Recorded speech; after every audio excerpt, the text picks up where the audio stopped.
might come over the log. So just be wary that that could create a more spooky fence if you're riding at a time where the sunlight's hitting it at a funny angle. You're going to need to be confident with your lower leg and don't expect the horse to take you into a fence like that they've not seen before. You need to be confident riding, strong upper body and strong lower leg, but with that soft hand as well. We don't want to feel that the rider's nerves or tense or anything like that. If you need to circle in the start box or circle out of the start box, and we're going to count you down from, okay, 30 seconds, and we'll say 10. But when you hit 10, you want to be making your way into the start box if you're not there already. But when you're on 30 seconds, you could be over here, you could be in canter, making sure the horse is still switched on. If you're walking around at 10 seconds and they're yawning, like Raven, you might not be able to get that canter at the start box. You might be stuck at the first jump. It's happened to me before. I'm a young horse, so I thought, it's a fantastic jumper. I thought, we'll just come out the start box, give her a nice, kind of schooling round. I'm not going to get after her. And then she just looked at the bottom of the fence and wanted to look for a bit longer and just stopped. I thought, I won't sound rubbish. You've got to be with it. You've got to know what's happening and be aware of hazards, but be one step ahead of your horses. Well, I haven't strided the distance out of the start box, so some people might have a few trot steps, might just come out and canter really confident, but make sure you get the feet nice and close to the base of this fence and keep your eyes up looking at fence 2, which is the gate there on the fence line, the white gate. I did stride it as 6, but we're not strict on that striding. We've got different size horses, and you might be coming at different paces. Some might get 7 or 8 strides here, and that's totally fine. But again, going from light to dark can be something that makes the horses back off a bit. And make sure you're confident jumping out of the arena. Has anyone jumped out of this arena before? Mm-mm. So maybe the horses haven't either. You need to let them know it's okay. Today, we're jumping the fence where we have never jumped before. So that'll be fun. See you. Come on, out into the extended arena. Couldn't get our hands on a grass area today, but we're just trying to simulate a larger space. Is there anyone that hasn't watched cross country ever on the telly? I'll show you a video before you start. I got one of me riding one of my favourite horses over on the best. Fence 3 is this narrow fence. We call them skinnies. And the poles being narrow makes it more of an accuracy question. So I'll let you walk in front. You walk that line for me and show me where you'd ride, one at a time. Don't just follow each other, one at a time. Show me, you're in the front, Raven, good luck. So where would you guide your horse to give the best approach? Whether you could go behind now and do your own line. Taylor, you go and do your own line. Zachary, you go and do your own line. And Lawrence, go and do your own line. It's interesting. There's about 2 extra meters that you could have used. And I'd be quite keen to come a little closer to the fence, give yourself more time, especially considering it's a skinny. I'd like to get the hooves on the grass here. Give yourself as much time as possible to get straight. It's a 90-degree turn to a skinny. You know, the shoulder might not turn from the grass as quickly as you'd like. Be aware of your outside aids. It's not a case of pulling them around just with your hand. You need to have a strong lower leg again, cross country, and the lower leg. I think that they go together like ham and cheese. They need to be together. So guiding your horse with your lower leg and keeping a really straight upper body and straight weight through your feet. You know, if you've come around a turn like a motorbike, I'm not going to point at anyone that I've seen do that in a lesson earlier this week, but a couple of riders have been guilty of tilting their shoulders when they come around the turn. You're going to find it harder to keep straight on a skinny fence like this. And I've made it more technical still by putting this water feature underneath. Their eyes will probably go down to the base. Make sure yours don't. You will be looking ahead, but not jumping first, Hobart. Looking ahead with your shoulders up and a strong core. So if they do hesitate and stop, your strong core and heels down will keep you firmly in the saddle. We don't need to think about that too much because I've seen the horses, they're beautiful jumpers. I'm pretty sure you're going to get over that, no problem. The turn will come up quickly.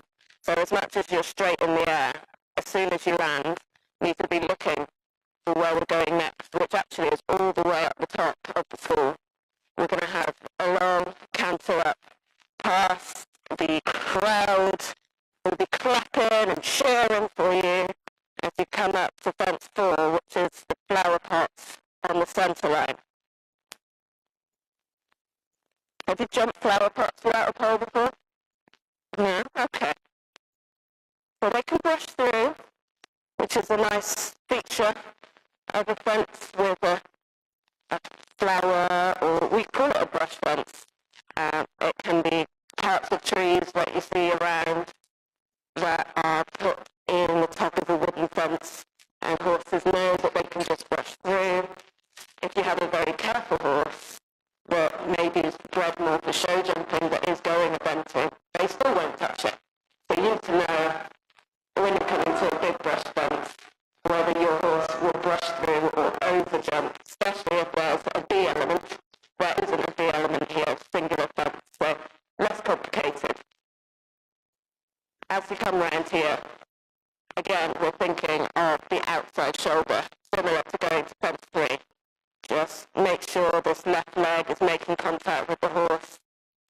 Very important to keep that contact with the left-hand side of the horse on landing, because fence 5 is your roll top. You've got a lot of space here to make that turn, so don't rush to do a handbrake show jumping turn. It's not fastest wins. I wheeled it, and you can kind of see the track of the wheel, which will give you an advantage that the next group won't have, because these tracks will disappear as soon as you guys have ridden. You can see that it was measured around here. That's not to say you can't go further down, touching this wing, give yourself more space or demonstrate that line. If you're coming down here, you've got more time to be straight and more time to let the horse analyze the fence and be confident with the people in the background. That caught some horse's eye yesterday. So totally up to you how you ride that turn. Thank you, sir. Yeah. Who's jumped this fence before? Yeah? You've jumped this one before. It caught my eye. It's a fence that we would see in cross-country in England, and we put it down on the lower side, but it's very tight to the end of the arena. So make sure you're preparing your turn. Keep your upper body up. I don't need to tell you that. I've been so impressed by your upper bodies. As you come round from fence 5, we've got another long canter down the arena, but it's not going to be a space to pick up much speed, because fence 6 is the flag double. Now, if you see how close that is to the fence, you will need, again, to be aware of the outside of the horse. And if you feel them drifting, you haven't got much time to correct it. Why don't you go and walk your own line ahead of me, and we can see the way you do it. I think you're in front. Follow the leader, leader, leader. Get a march on. Let's go. We'll walk that line. Just bearing in mind what we said about the skinny at the top. We're going to the double of flags. That's it. You want to be a little bit to the left like that, Zachary. Exactly. Giving yourself more space to get straight. Well done. And it might take them by surprise. This happens a lot cross country. You're coming through a gateway. That in itself can be scary to a young horse. They feel like they need to breathe in. It's not a big open space anymore. I need to breathe in through the gateway. Some of them might even come to a halt or bring themselves to trot if you're not confident enough to keep them forward. So make sure you keep them confident coming down here, but also balanced enough to make this turn. Okay? Do you want to go ahead and walk the distance through the double?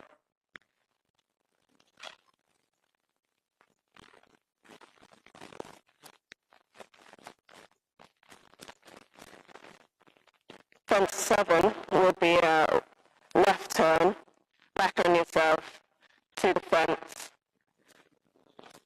and the yellow pole where I'm stood is the A element. So continue walking your line to fence 7. Zachary, don't be scared to get on the grass a little bit there, give yourself more space. And again, you've got options. You can carry on up the school to the right wing, or you could come in a little tighter. I've wheeled it somewhere in between.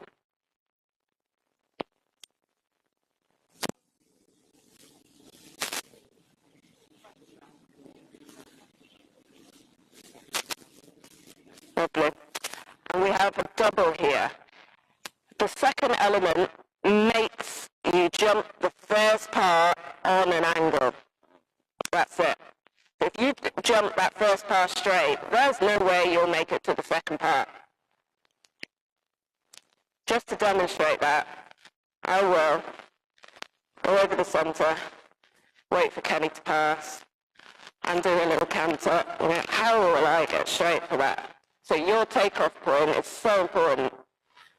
So you come over the fence at the spot that you jump at, Zachary, and then walk your distance to the B element. In cross country, when you have an A and B element, there isn't a choice to circle in between. Sometimes fences are close together and separately numbered, so you can circle and present to the second part separately. This isn't the case. This is 7A and 7B. You don't want the shoulders square and central to the yellow. You want your eyes on the B element before takeoff at the A element. And that will be the last jumping obstacle that you need to get back to the start box. Your route to the start box is your choice, but the stopwatch will stop once you get back into that start box. Any questions whilst we're wandering that direction? Yes, okay. You got to stay in canter the whole time. So you're stopping when you get in the box, and I canter into the start box. If you feel like your brakes might not be good enough, you could pull into trot before you get there. Yeah. Any other questions? So when you start, going to the start box and canter? Yeah, if you can do a canter transition straight away, your jump at fence 1 will be much smoother. Can we get to you have to stop being stood in the box when you start, and then... Yeah. So if we're counting you down from 5, you can be outside of the box, you can walk in, and once you're in the box, try and ask for that counter transition.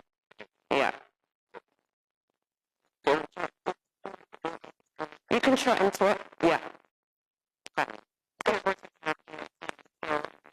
No.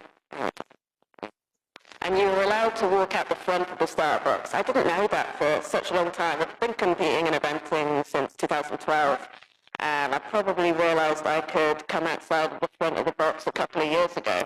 And that means you can just give your horse a preview of the first fence at least. You know, give a chance to get used to its environment away from the warm-up arena as well. Sometimes the warm-up arena will be just behind, and if you've got a horse that's clinging to its friends, that can be a challenge coming out of the start box. There are some people that have to have their mum hold on a lead rope because the horse is on its toes and it might be rearing and trying to get back to its friends instead of start the course. You know, so it's an element of cross-country that some riders really worry about.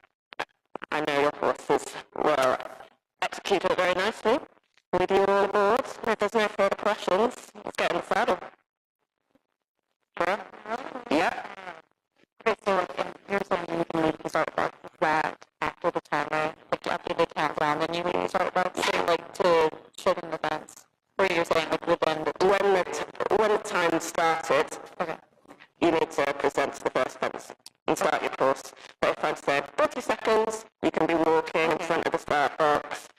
Yeah.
belt up a weight and bring it back before you start the course.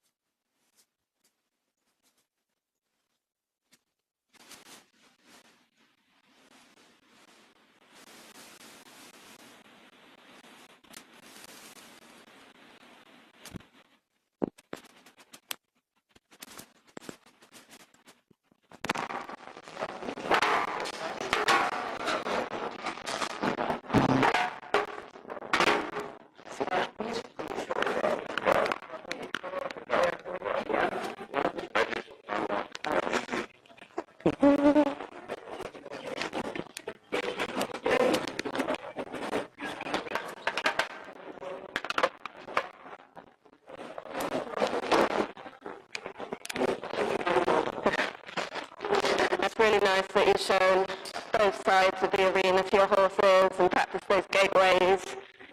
Good thinking. Everyone's looking very relaxed. I'll let you all mount. And the warm-up will have elements of lengthening the canter. I'd like to see the adjustability. There won't be much different apart from that. I'd like to see you walk them out on a nice long rein like you usually do. There's no big rush today. Would you like to see up there sort of on riding a show jumping, or? That's something that we can certainly look at, yeah. Let me see what can you say.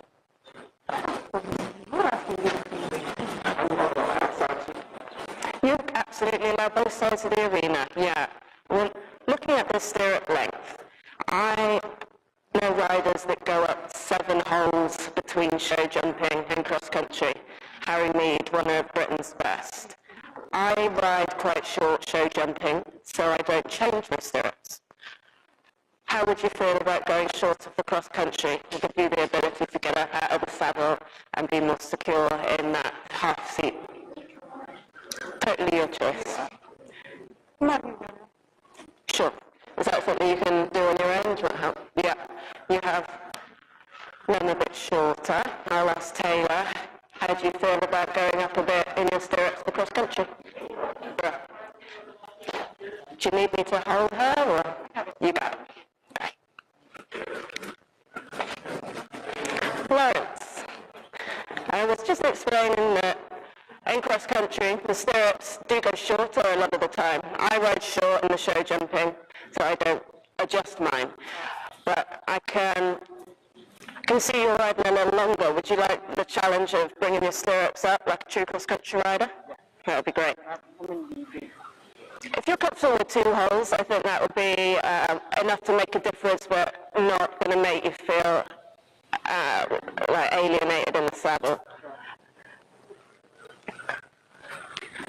What about you, Zachary? Are you going to go shorter? So I think with your long legs, I would be worried that your knee will come in front of the saddle. Your knee is already very close to the block. Let me see. Should we go at 1 and see how it feels? Great.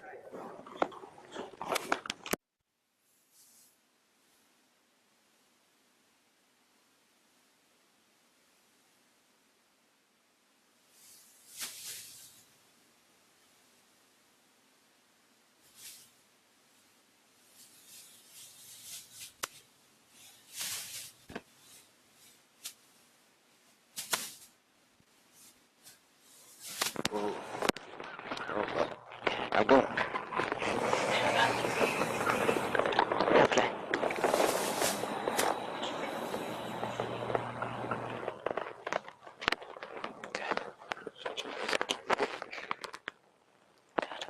Got it? Fab. Hey, you're lucky to be riding in the morning. It's going to be a warm day. That's something that we take into consideration when we're eventing. Of course, cross-country is just one element of eventing. The other 2 being dressage and show jumping. Cross-country does tend to come at the end of the day after dressage and show jumping, unless you're in a long format, Those long formats are shows that are over 3, 4 or 5 days, international level, and show jumping is on the last day. That can be after the horse has galloped for 10 minutes, the day before cross country getting tired, and then we expect them to stay careful to keep all the fences up on the last day. Really challenging element. But we'll pretend that this is a short format because you all show jump yesterday, and I didn't see anyone drop any poles, so you're all in it to win it at this point. The pressure's on.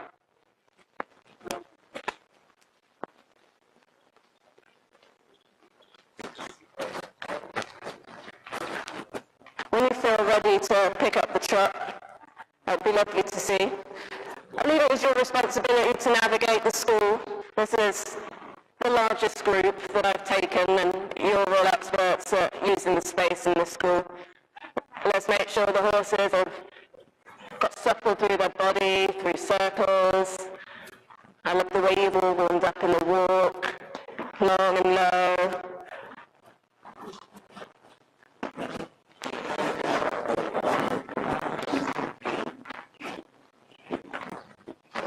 Super. That's great. Lovely, Raven. Those short stirrups look great on you. How do they feel?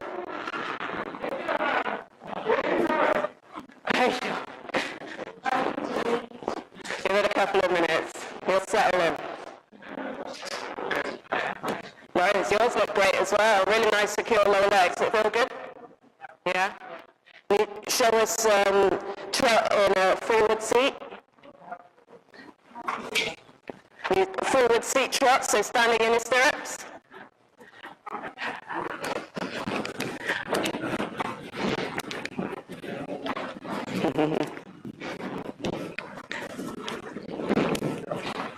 Okay.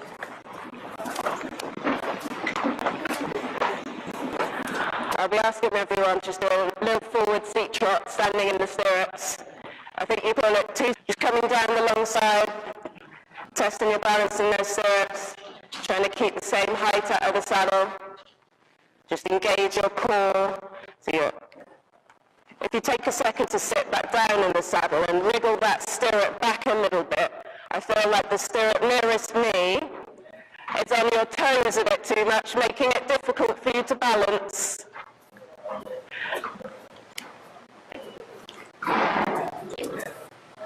Super. As you come up the long side again, show me that 2-point seat, and make sure that stirrup's in a comfortable place on your foot, otherwise your balance will be disrupted. Okay, up, up, stay up. I don't want any contact with the saddle. Stay up. Good. We've got to count around like that for 10 minutes. So your core strength has got to be good enough to get round the long course, the hills, the drops. Good, Zachary. Lovely. Lovely, Taylor. Great rein length. Super. Love that, Raven. You just think about softening your back. At the moment there's a little dish, little rounding of the spine. I want to see it slightly straighter. And think about bringing your belly button towards your spine. Bring that belly button towards your spine. You enjoying?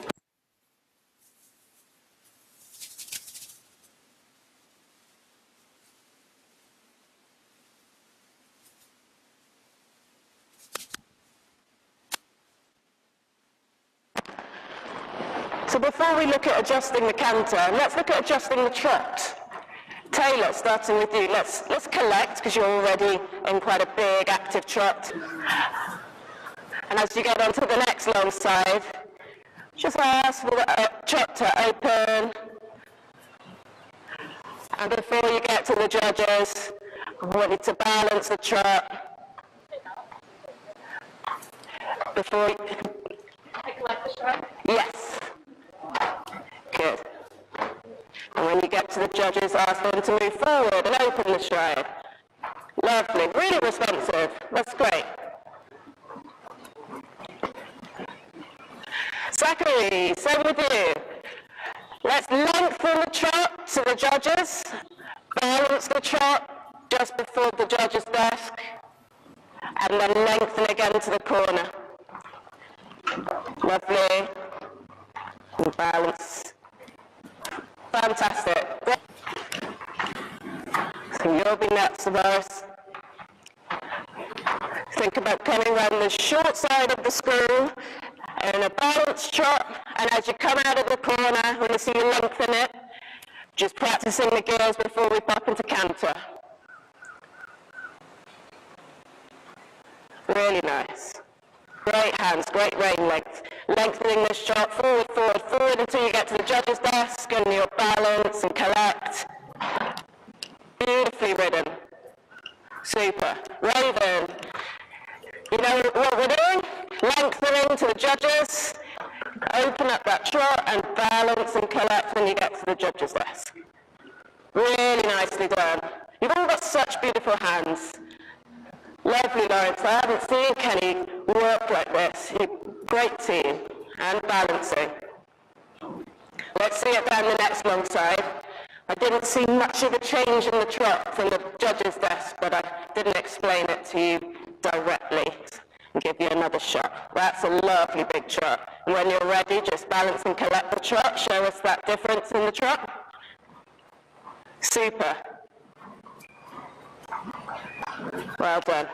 When you're ready to canter, pick your tracks and canter without crashing. That would be great. Please. Lovely. Nice flying change there, Lawrence. Super.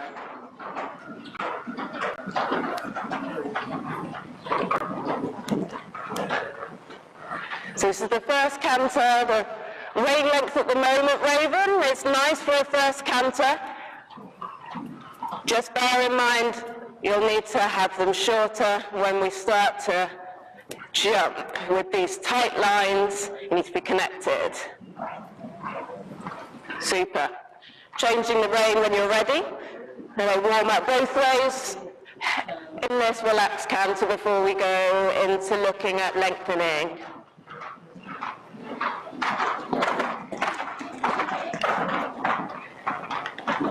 For some of you that watch my video on the laptop just before riding will notice that I rode in a few different canters. I was never galloping flat out. It was a young horse. But the collecting of the canter is very important at the first combinations. Your first combination on course today is bend 6, and there is a tight turn. So this warm-up very important. Make sure that turn, they're listening, and you can get that canter correct. Yes, please, which you've done. That's great. And Taylor, you can start the canter lengthening on the long side for me. That would be great. He looks very adjustable. Which I'm a little surprised about. The other lessons I've seen him in, he's a bit fussy in his mouth, but it doesn't seem to affect his adjustability, which is great. So we'll look at lengthening the canter on the next long side, Taylor. As soon as you come out of the corner, think cross country, get out of the saddle, and before you get to the white fence, we'll collect. Good. So the collection can come from having contact with the saddle and your core connecting, your shoulders coming tall, rather than thinking of slowing with the hand.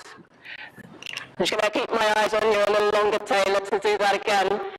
Let's see even more out of the corner with the spectators. Really moving forward. Up out the saddle in a 2-point seat, as they say over here. Good, moving forward, cross country, cross country, cross country. That's nice. And sitting to collect. Now you've got a big table coming up. Good. I totally appreciate the riding styles different over here in the US. I like to make contact with my saddle when I'm collecting. I think of anchoring myself through my ankles being deep and my seat being heavy. I noticed that you were still out of the seat whilst asking for collector's shun. It was effective. If you've changed your horse that way, then you're more than welcome to continue riding that way. There are options in this sport. And it's so interesting to see how we do things in different parts of the country, of the world. Lawrence, would you like to go next? Show us your cross-country canter until you get to the right fence. So it's forward, out of the saddle, out of the saddle. Fantastic. And the collection before you get to the short side. Good.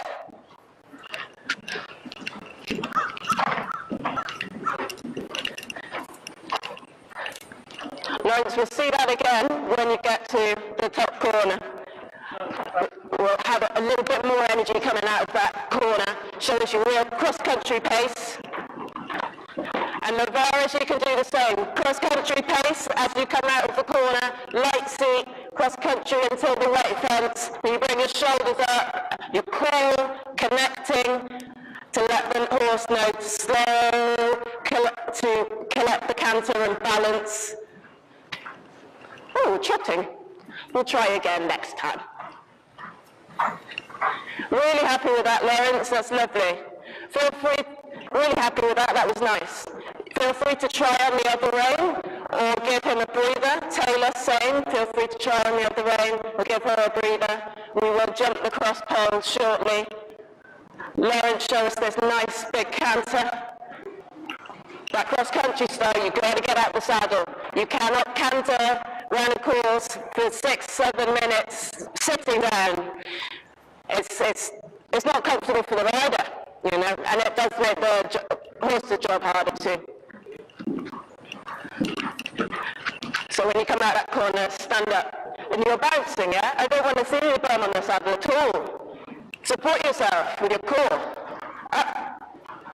Don't touch it, there's fire. There's fire on your saddle. It's burning. You can't touch it, it's burning. Thank you. Good, love it. Taylor, oh no, sorry, Ravens, what I meant. I'd like to see your transition between the canters. Wherever you like, down the long side when you're ready. And again, your saddle's burning, you can't touch it. No bouncing into it, you'll get burnt. Up, up, connect that core, your tummy, and that belly button going towards your spine. You're burning, the saddle's burning, don't touch it. Stand up. You're still bouncing, Raven, get out the saddle. That's better. For a few strides until you bounce again. Well done, everyone. Let's give your horses a breather. Has everyone done the adjustment? You didn't do the adjustment. Where have you been? I didn't see you. Bam. Let's see your canter adjustment. Everyone else had a little breather just for 30 seconds. Well, Zachary has his canter transition between being forward in a 2-point seat and collecting and making contact with the saddle to prepare that horse for the combinations that are to come. Good. Forward. Show us a real difference. Forward. Good. That's better. And collecting. There wasn't enough change there, Zachary. So we'll come up that long side again. You had a lovely canter cross-country style. It was nice and forward. I'd like to see you come out of the saddle and commit to the 2-point seat. Commit to it. Really ensure you're not touching that saddle whilst you're in 2-point seat. And then clear change at the judges' table. Shoulders up, heels down. Shoulders up. Good. Better, better. See, now your horse is balanced with the turns. Well done. Let's all take a little walk. And who's going to jump across pole first? Nathan. Zachary, and you can be next as well. Just wanted to take a second whilst you're walking to talk about studs. Has anyone used studs in horses before? No, has anyone seen studs? I'm sure you've done that, yeah. Avatar? Tell me more. They had a wristband as like a creature, and he was training how to use it. What did they look like, the studs? What did the studs look like? Oh, basically like saying like, you know how back all the way there people didn't know how to ride horses, he was learning how to ride one. Okay, so my use of the word stud would be a piece of metal that you can put into the shoe to give them more grip on grass. Yeah, but different words for different things. I will look at the ground when I get to a competition and plan the studs that I'm using. They come in all different shapes and sizes. And if I had some here today, we could have looked at why I use them for winter and summer. If the ground's firm, it's a smaller stud. Right now in England, very stormy weather, my big studs would come out to play. For turns a bit like this, you'll have a turn 4 to 5. If you want to save some time and you're trying to be competitive in the class and you don't have studs on, you risk having a slip and losing confidence. The horse could lose confidence. The takeoff point of the fence, 100, 200 horses can jump the same track. So at that point, we could see 6 inches of mud, which actually makes the jump 6 inches bigger. So the ground has sunk in front of the fence. So those studs can help you to stay secure on your approaches. We can talk more about that in the break. It looks like you've all caught your breath and ready to pop this first fence. Zachary, whenever you're ready. The cross pole to start. In canter. Yeah, if you're happy, unless your horses prefer to warm up and trot over the first fence. You know your horses better than I do, but I'm totally flexible. Let's have it on a circle. I know Christian has been coaching you on jumping in circles. Just keeping that bend, seeing the inside eye. Guiding Sinatra around to the centre of this fence. Make sure you're jumping it straight for me. And give him some space, guys. We don't know what line he's going to take yet.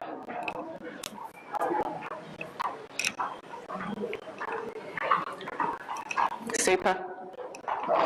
Again, this time show me a little bit of difference in your seats. So this is a lovely forward seat. When you come into the fence, let's get these shoulders in line with your hips a bit more. Just changing the rein. Lovely. Good. So really keep that in mind. This is a great forward seat. And when you're about 8 strides away, let's bring these shoulders in line. Good. Eyes up, eyes up. Well done. Beautiful. Who's next? Yes, sir. So same as Zachary, we'd like to see a 2-point seat around your circle. And about 8 strides away, bring your shoulders up. And that's not to slow the horse. We're thinking of balance. If collection happens, that's absolutely fine, but we're not in a big canter to start with. And keep the energy, keep the rhythm, and the length of stride all equal. I'd have a little bit more canter, a little bit more. Light seat for me. Good, and shoulders in line with the hips. Eyes up. Lovely. And again this way, light seat. Your saddle's on fire, don't touch it. Good. And your shoulders in line with the hips. Very nice. When you change direction, do it the other way. Taylor, why don't you get ready and have a puff as well? The upper body is such an important aspect. Traditional cross-country horses are like this, solid. The fence isn't coming down. So if your horse touches it and keeps his leg on the fence, lands a bit awkwardly, you want your shoulders to be back. Let you reapproach that. Just keep those shoulders back and leg on. Okay. Come again, give them a little bit more room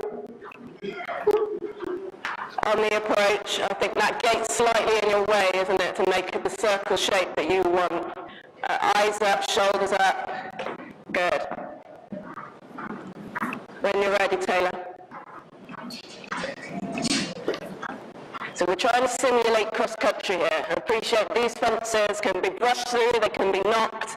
In real-life situations, you need to look after yourself and make sure your body is up, out of the way in case of anything happening at these solid obstacles. Lovely. Let's see a bit of light seat, Taylor. Not bouncing. You would love to touch the saddle, don't you? Lovely. And shoulders up and sitting down in the saddle. Fantastic. Beautiful. Wouldn't change a thing. Let's just change the rein. And Raven, you want to have a jump? Super. Why do you think the stop happened? Why did it stop happening? Was the line a bit off? Yeah, it was a little, I cut in a little bit. Yeah. I was distracted talking about the upper body, and I saw you jump the fence before with not quite enough canter, so just bear that in mind. Make sure that he's really in front of you. You want the horse in front of you taking you, but your upper body up at the same time, yeah? Lovely. Lawrence, have you jumped yet? You want to get ready? Get Kenny walking around the edge. Raven will jump first, and just be ready to pop into canter. Lovely. Show us a bit of light seat, Raven, and then we'll see the difference when you sit in the saddle on the approach to the fence. Light seat's something that we definitely want to see between fence 3 and fence 4. Where's fence 3 and where's fence 4, Zachary?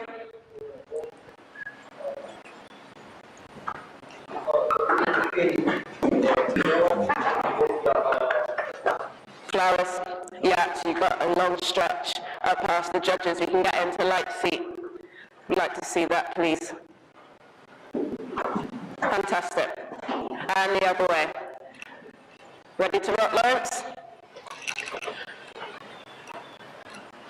Zachary helped me build the course, which is very kind of him, and he gets the privilege of going first today. Isn't that good? That's great. So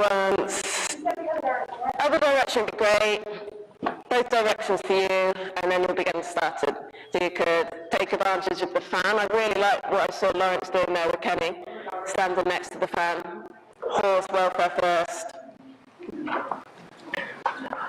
Is that something that you do a lot, Christian, standing in front of the fan between sessions? He's kind of a drafty type, so he gets hot very quickly. That's why. Yeah. Really like that. So not quite enough commitment in the canter. That's it.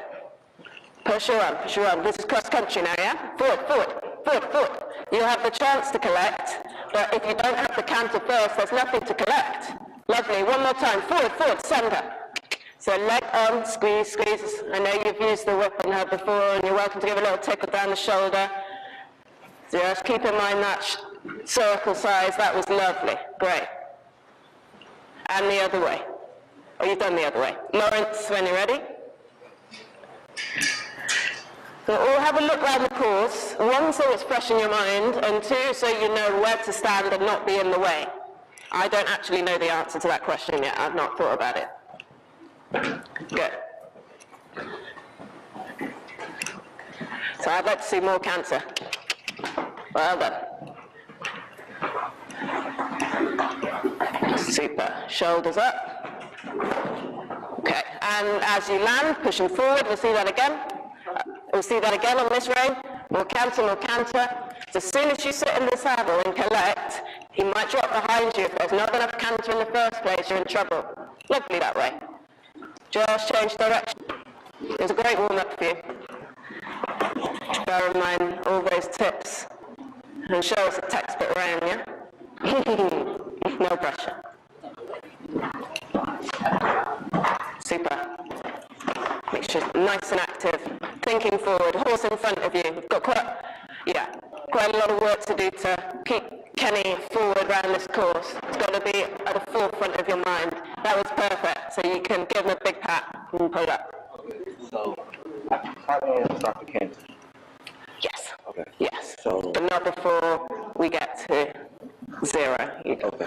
Okay, so I'll give I'll give a countdown at the start box. So when there's 30 seconds to go, and I'll say 10 seconds to go, and I'll say 5 seconds to go, and I'll probably say 5, 4, 3, 2, 1. So you're going to leave on the 1 or the 0? Well, we've got a helper with the stopwatch. We just need to get a pen and paper for our helper.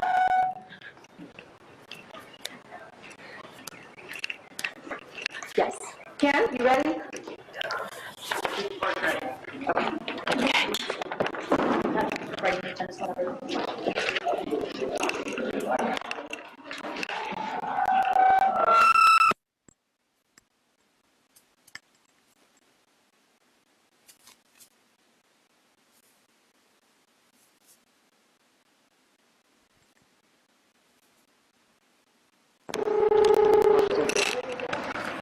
So you've all found a safe space to stand whilst that navigates the course. That looks great, Taylor. What about you, Boris? Somewhere on that line where Taylor is looks good. Yeah, I think it's getting a little sponge down right now. And where would you like to stand, Lawrence? I think the line with the girls is quite a popular spot. Brilliant. So you've been walking for a little while now, yeah? So I'd get a canter before I give you the countdown from 30.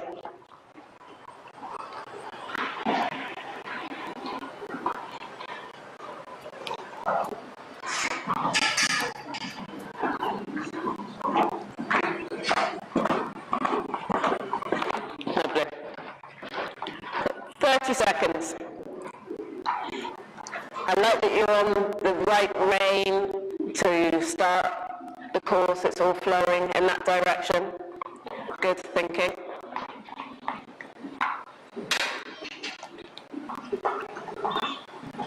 Ten seconds. This is the point where you want to edge closer to the start box. 5 seconds. 4, 3, 2, 1, and go.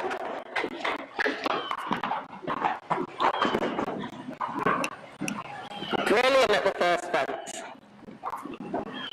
And you got the centre of the second fence. Textbook. Oh, nicely recovered. I thought you might have a look at that water tray then. If you haven't walked down there, there is a yoga mat imitating water under a very skinny fence with a button. And I'm right in the way.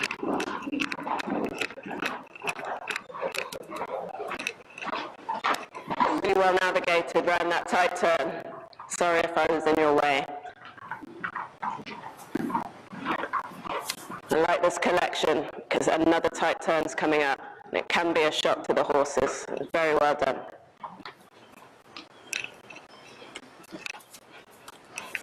Superstar. Really giving his horse some room to get that line correct. Great thinking. Lovely. We're ready with the stopwatch. You've got to get in that box before we press stop. Oh. Well prepared. Fantastic. Really nicely done. Lively clear. That's how it's done. Is there anything you'd change, Zachary? One sec. I trusted him to do it, and I just, I supported him through all the jumps, and having that connection with him to make sure that he would stay with me, and not just run away. Yeah, you prepared beautifully for that double.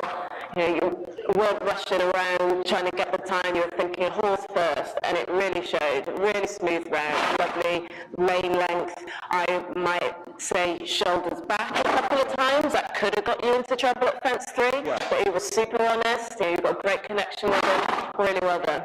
So I'm proud of him. Catch your breath. We'll have another chat in a minute. Well done. Well done. Taylor, you look ready to rock. I don't think you need to jump anymore. That was a lovely round. Would you agree? Brilliant. On 0, I can answer through the box. Yeah, get started on 0. Fantastic. I'll give you a 30-second countdown. Just have a little canter. Is that all good with the... Great.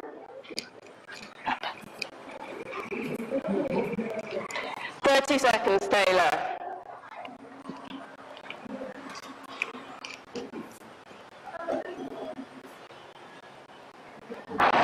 So she's just checking a lovely mare is listening to her. 15 seconds. 10, 5, 4, 3, 2, 1. Oh, you're a bit late. You're going to have some making up to do to get that time now.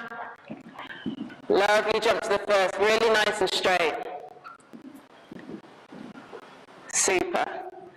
Think a lot of this horse. A lot of ability, just like Taylor. Really nicely ridden.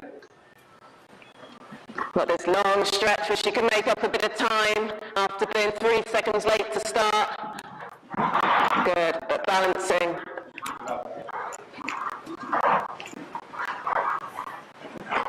Oh, well done. Come eventing, Taylor, you're doing fantastic. Oh, lovely. How she moved up to that perfect spot for the roll top, so impressive.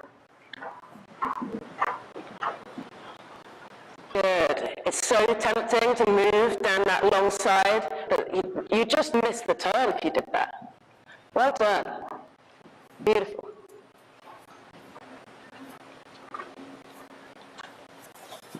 Coming to the double on an angle.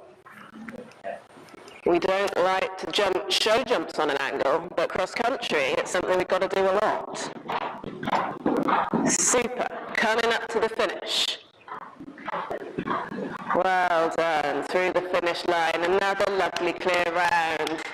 Awesome. You'll love that video. That was fantastic from you both. What are your thoughts, Taylor?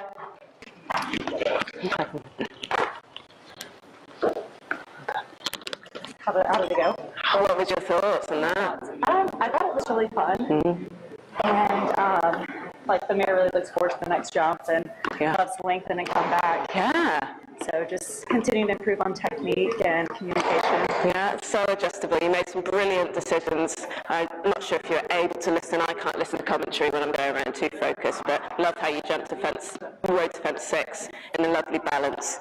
Made that turn look easy, but it's very acute. So brave at the water tray. Has she jumped water trays before? I'm not sure. She didn't blink an eyelid. She obviously trusts you a lot. Well done. Thank you. Fantastic. Very good. Who's up next? Taylor behind you. That'll be you, Loris. So I won't give you the 30 seconds just yet. Let's get into canter, and then we'll count you down from 30.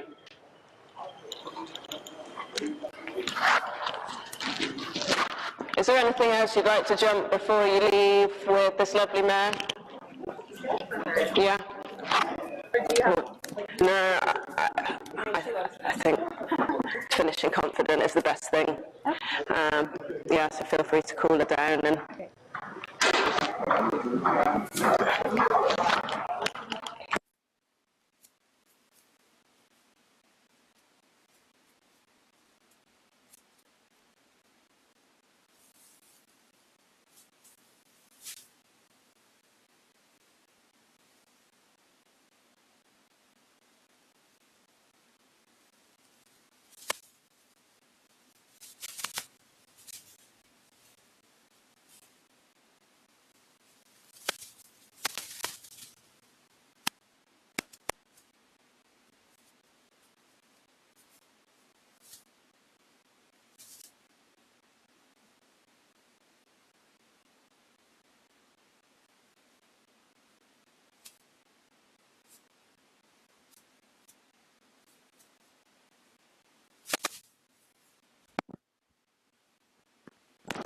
We are all set.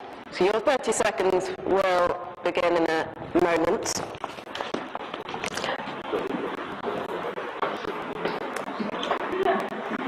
We'll let Zachary exit the school.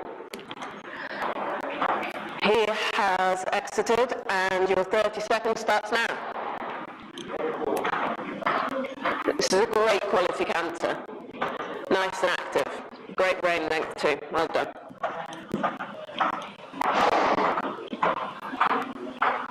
"15 seconds.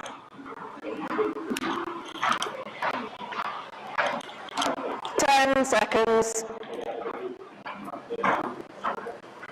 5, 4, 3, 2, 1. Well recovered.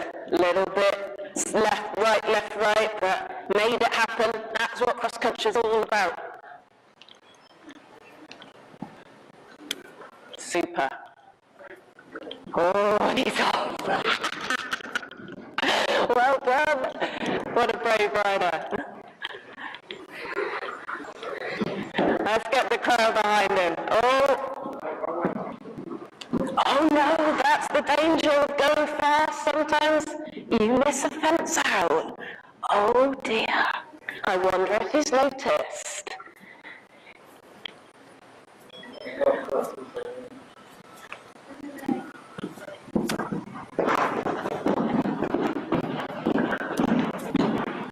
Have you noticed? Which one didn't you jump, sir? Oh, okay. Right, I love how competitive you were up the long side, but I think you let that get to you, and then that fence was missed out, which technically is elimination, and I've been there. I have been there.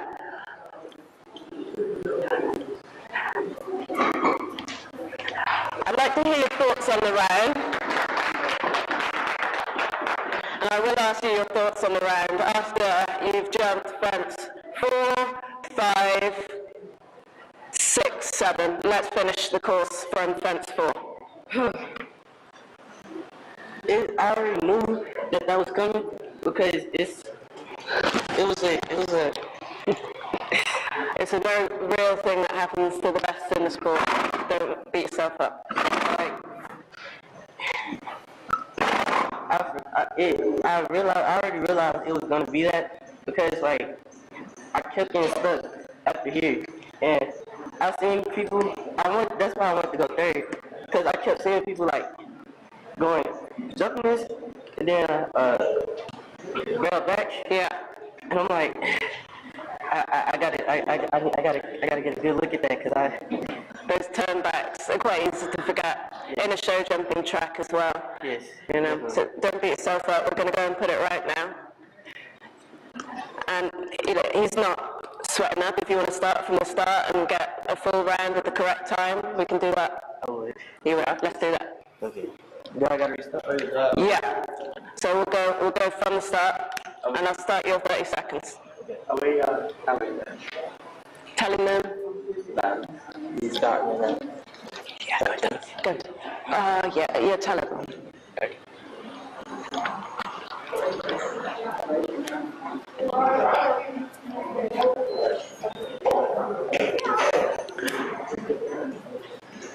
So whilst their head is in the game and they're all warm, they're going to go and give it another shot.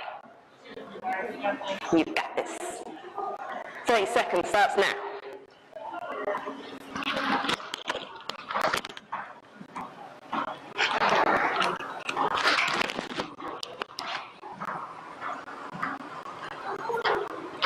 Seconds.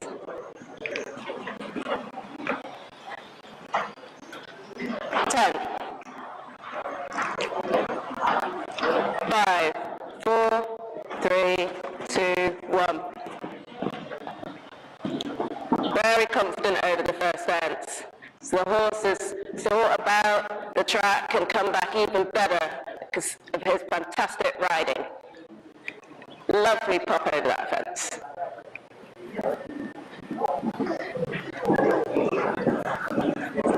Super cross-country rider in the making here.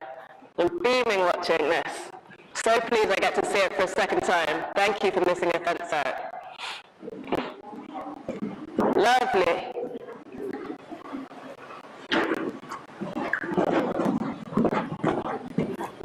Good. Think about this turn. Well done. He's coming for you, Joe. He can have it.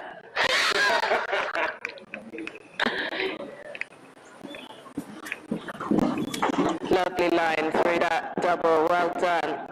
Coming to the finish. What a stylish round. Fantastic. Lovely clear round. Well done. Good. Good. Lawrence, I think you get ready whilst we chat with Lazarus. Well done. Lovely clear round. How'd you feel? I'm proud. I'm proud that I was able to learn from my lesson and improve. Yeah. Yeah, that was awesome. The difference in the canter that you showed us made it super exciting, and he's full of confidence. And he came to this fence in the first round, going left, right, a bit unsure, and the second time he jumped it, he was like, I remember what this is all about. You've guided him brilliantly. You know, to have the chance to ride so many horses, and so it's made you an awesome rider. You can see this bravery. You've got so much potential. You should be really proud. Thank you. Really, really good. What was the highlight? What was the best fence for you? What do you think you jumped the best? What I think I jumped the best. That was over there. The double? Yes, ma'am. Yeah, you were coming down this long side with a real purpose. I thought, oh, if he's not able to adjust the canter quickly, this could result in a run out. But you could adjust it quickly. I could tell you've got a great relationship with this horse. Yes, ma'am. Yeah, well done. Thank you. Really good. Super. So I'll start your 30 seconds in a moment. You get your head in the game. And make sure Kenny's head's in the game too. And it takes a little encouragement. Can I do anything to get your horse comfy, Lavaris? Do you want to be let out of the arena? Do you want to... No? Yeah? You got it.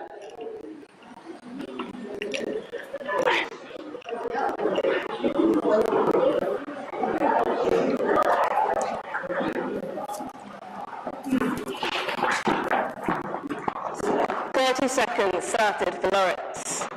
The countdown is on. Make sure that canter is nice forward, committed, cross-country style. Remembering what we said about the 2-point seat, of the hop saddle that you can't touch. 15 seconds. 10. 5. Lovely pop over the first. Super.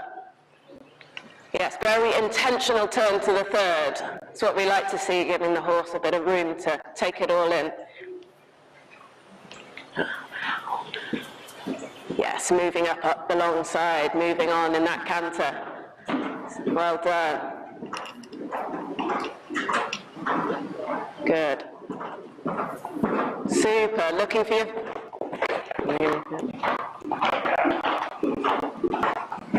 Well remembered. Good.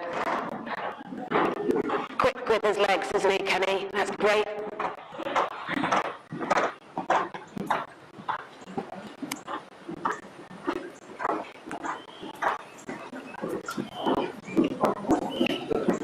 Good, you're really there for him when he needed you then.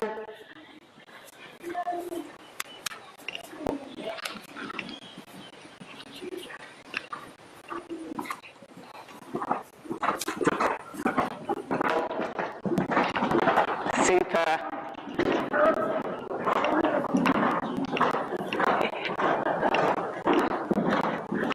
And he's through the finish with a clear round. Well done, man. Fantastic. Fantastic. Oh, stand up for me. I love how you were there for him with your leg when he just had a little look at the flowers. He wanted a second to just check out that double.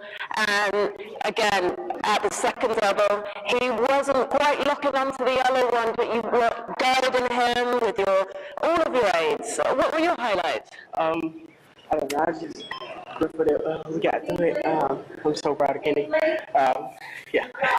We're all proud of you as well. Love the change that you showed in the canter. I know Kenny isn't the most forward horse, but you made it happen down that long side and balanced him beautifully for fence 4 and that tight turn to 5 as well. Fantastic. Well done. Thank you.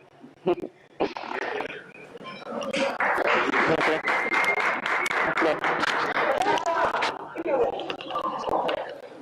Raven, I'll give you a second to get your head in the game before starting the 30 seconds.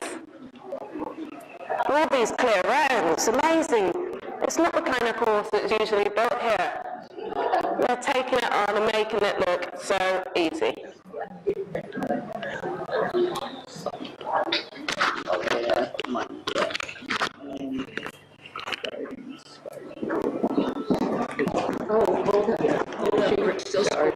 Yeah, okay. Raven, I'm not starting the 30 just yet. The judges need a moment.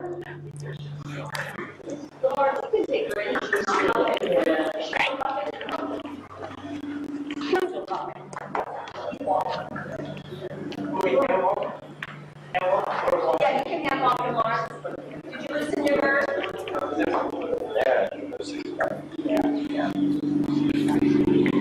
Rooting for you, Raven. And I'll let you know when we're starting. And look over that course. And make sure you know where you're going. Lovely. So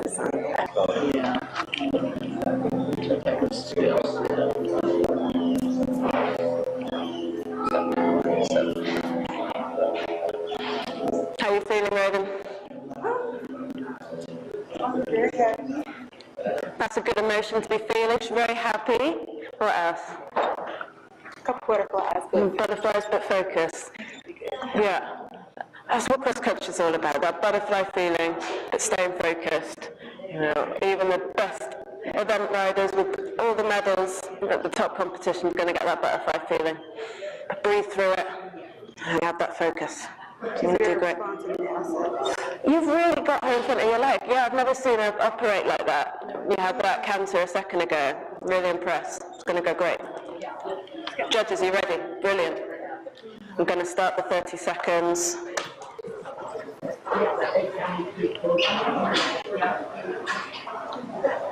$30.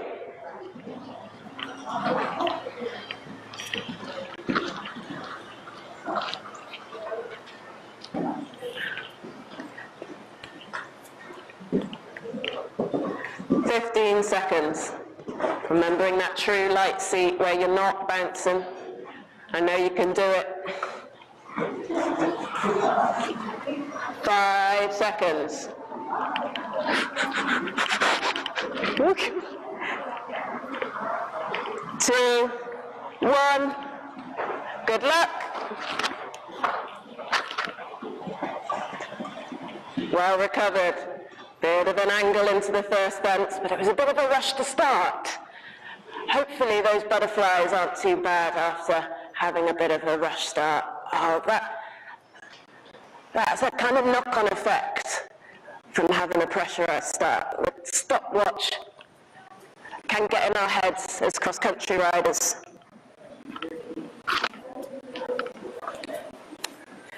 And now she's on a nice line, giving the horse the best chance she can to get over that skinny. Brilliant. She had touched the grass there, which is exactly the way we walked it. That's fantastic. Lovely.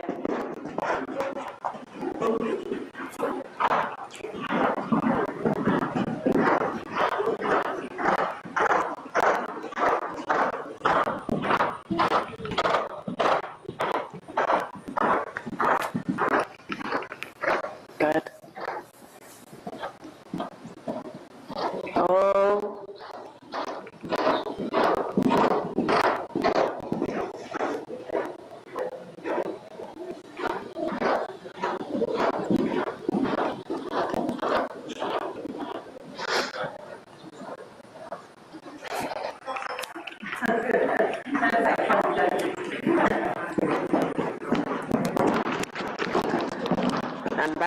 start box. Very well done. Very well done. There we go. Managing the butterflies and staying focused is what we talked about before we got started. How do you think that went? She got out there and it was like she was scared of the shadow. And the trees started whistling. It was like, Light to dark. Yeah, that is a tricky one sometimes. Would you like to try again? sure, I think she could use a good steady pace round. Yeah, I think you'd go clear. Super. Have a catch your breath and I'll give you another countdown from 30. What was I going to say? The line that you took to the skinny and had success from was the one that we walked, right? Touching the grass. So just keep that in mind next time. It was quite a wiggle to the front fence, to the first fence, which might have had a knock-on effect to the third fence. Make that first fence as smooth as you can this time.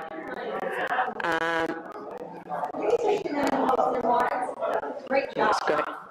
Aren't you glad you had that challenge in your life? Right.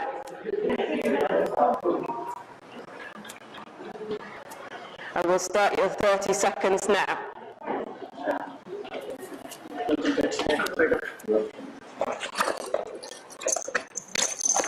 You boys leaving the arena? You haven't got long. She's dying. I'm going to reset the clock, Raven. Let the boys out, and your 30 seconds will start again.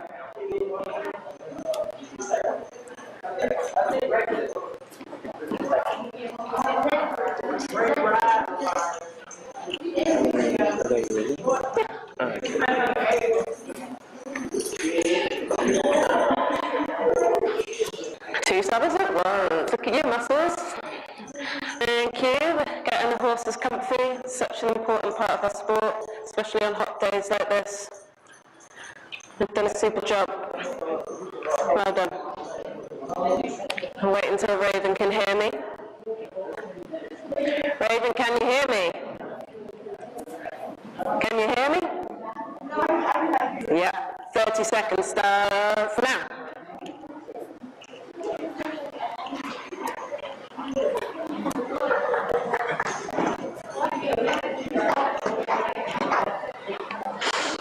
Seconds. 15 seconds. Don't want to be late to the start again. 10, 9, 8, 7, 6, 5, 4, 3, 2, 1, and go. Good luck.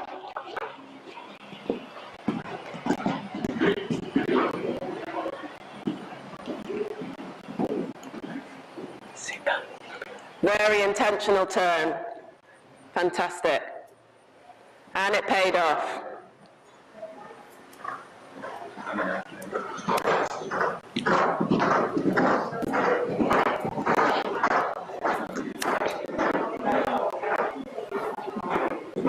Lovely.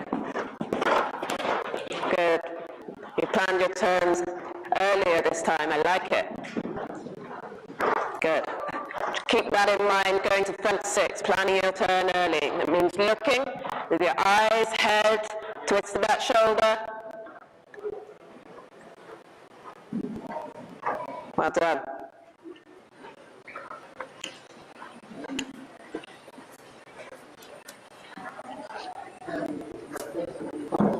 Well done. Really nicely supported through that double. Coming to the finish. We've got a clear round for Raven. Well done. Beautiful. Love it. You planned that track really nicely. Fantastic, Claire. How'd it feel? It felt better Yeah. because I can tell that she was definitely more comfortable going outside, around the trees, the sounds. So Yeah. You both would have grown a lot from that. Lovely combination. it's amazing. Yeah, well, you warmed her up fantastically. I've never seen her operate like that. No, her canter was powerful in front of you, and that's how you got a beautiful clear round there. Well done. Thank you. Lovely.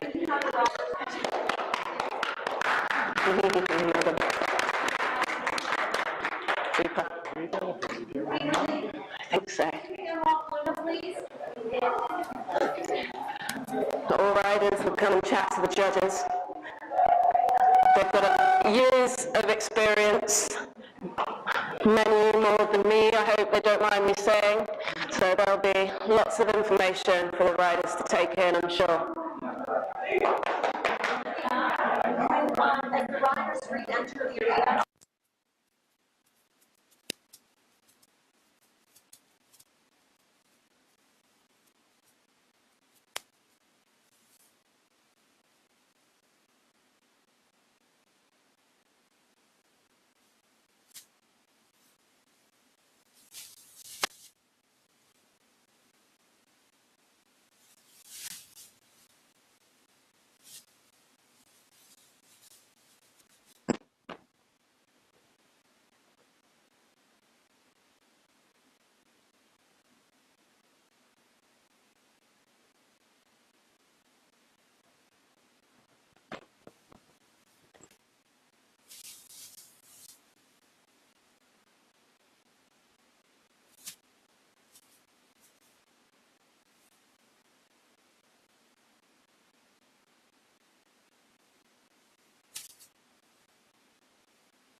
hands together now.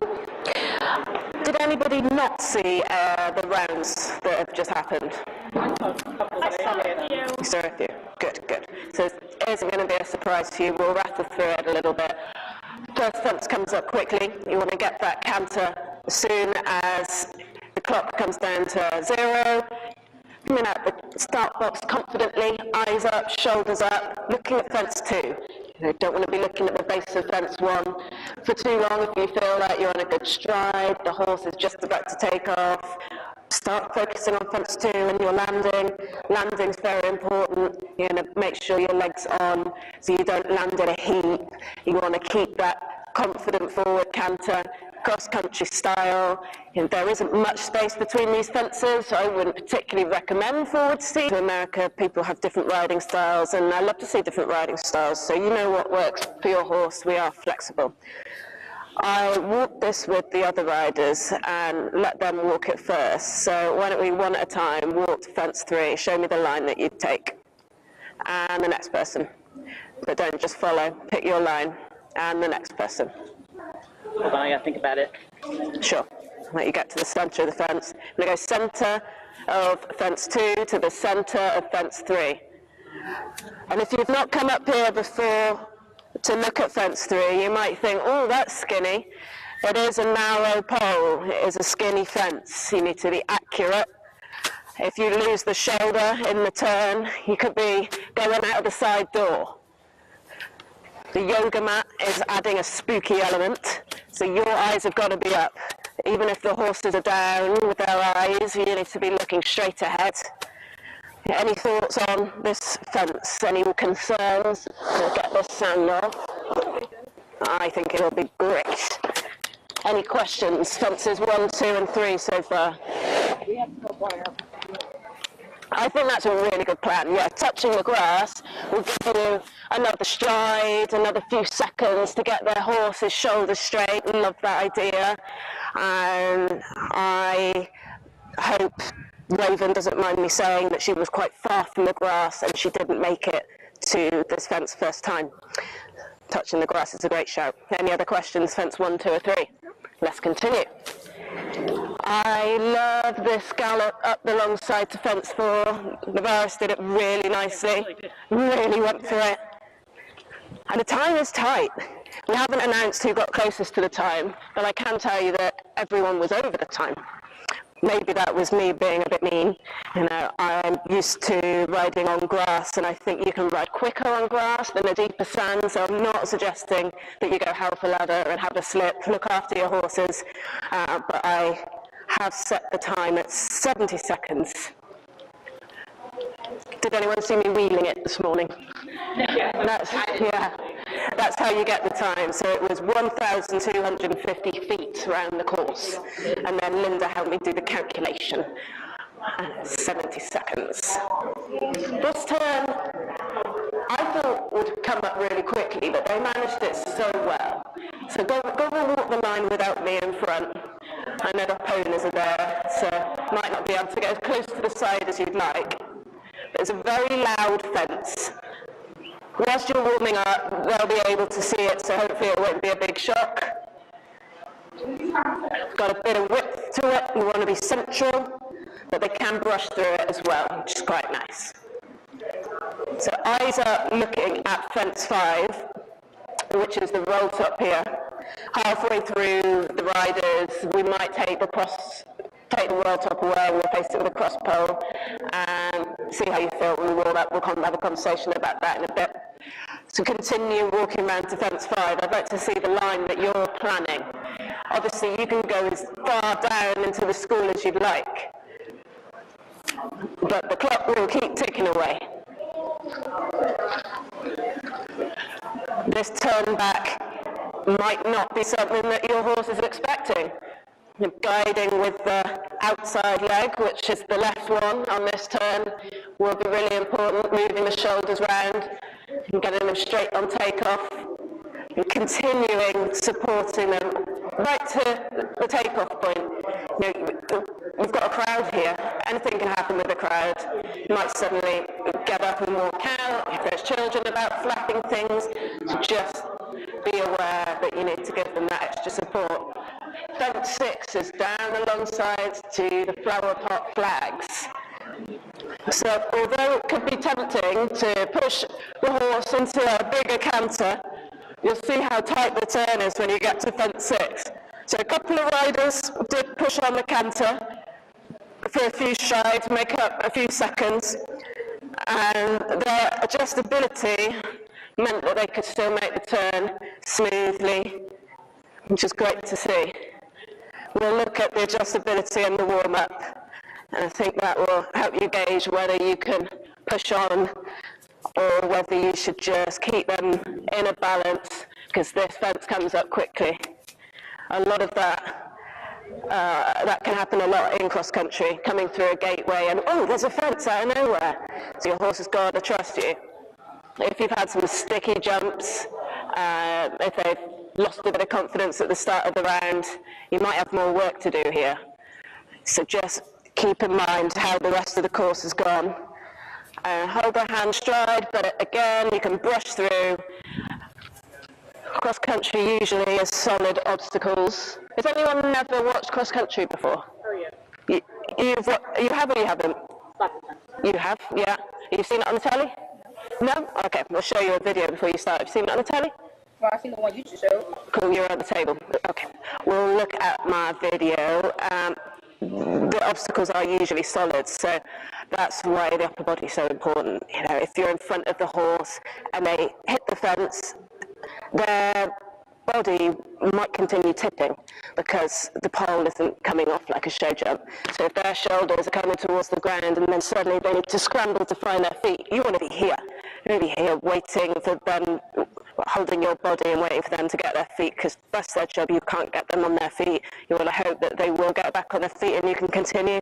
I've had horses that didn't get back on their feet, and unfortunately we both went splat and we were eliminated. But my body was back just in case they did get their footing, and it's hard to know when you've had a situation like that where it's a near fall.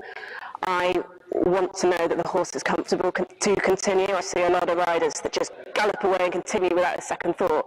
You know, I would have a trot. Is it sound? Okay, we can continue. You know, just that's 10 seconds to think about the horse first. Isn't going to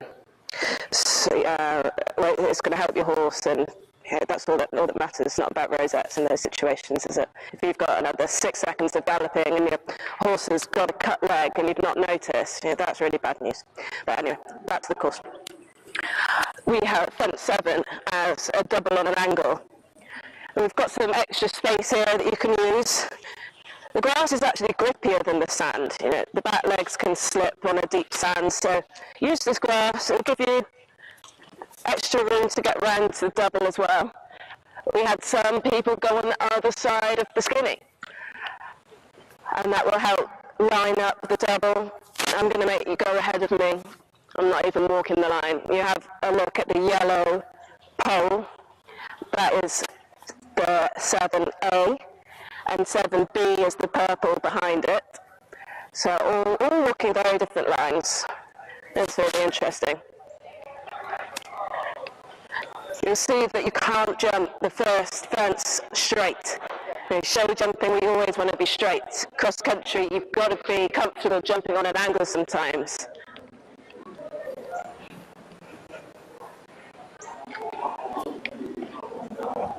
Going to come on up and stride the distance to B. Any thoughts on this wonky double? Light start. Yes. Yes. And for me, I'm left lead. Okay. Yeah, you know your horse well. Yeah. How are you going to overcome that trickiness on the left? I'm going to make quite a big track here. Nice. And get to the grass as soon as I can. Lovely. So that I can make a straight line. So I have a long straight line to this. Not just still turning to it. So yeah. Put a lot of thought into that. Can't wait to see you execute it. Would you like to stride out to the B element? Just check that striding. Do you walk strides with Christian and Coach Lisa? Yeah?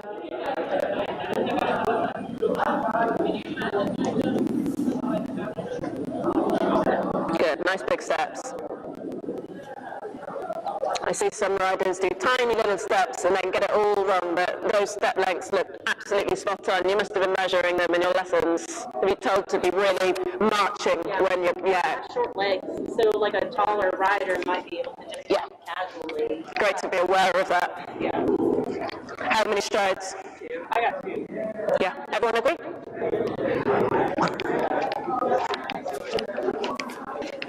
Super.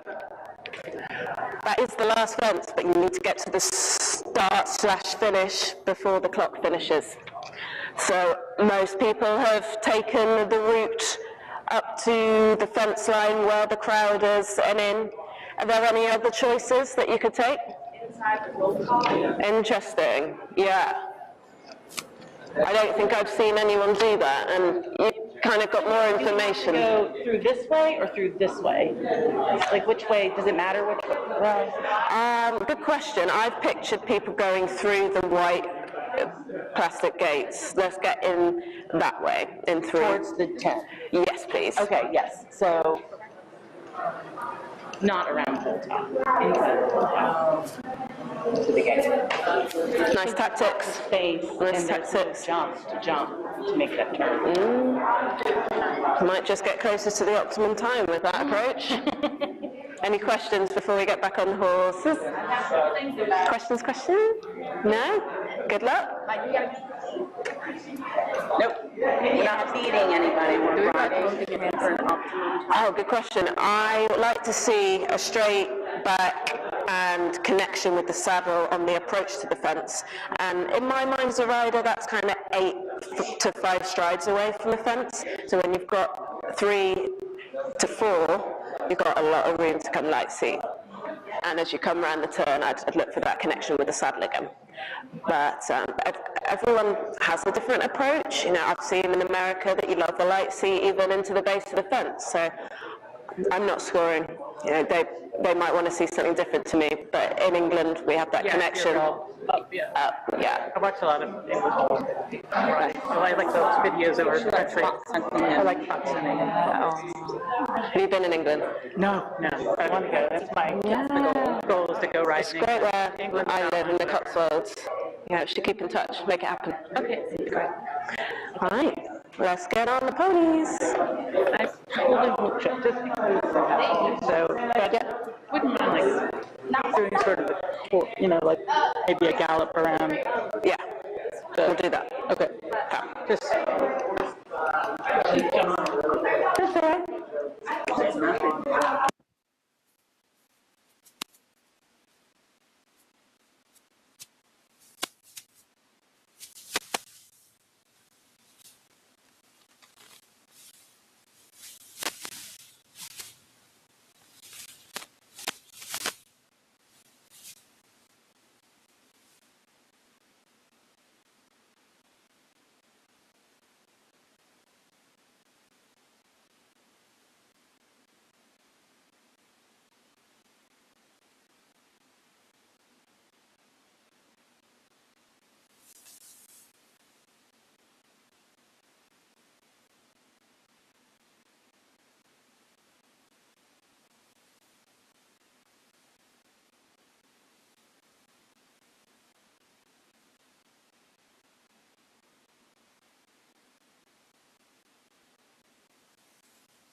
everybody aboard. Girl, she just told me about the cowboy shop in town.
You all know your horses really well, so think about the warm-up that you'd usually do. I'd like to see some suppleness through the body, just working them nice long in the necks initially, through the walk. And take the chance to look at your course whilst you're going round.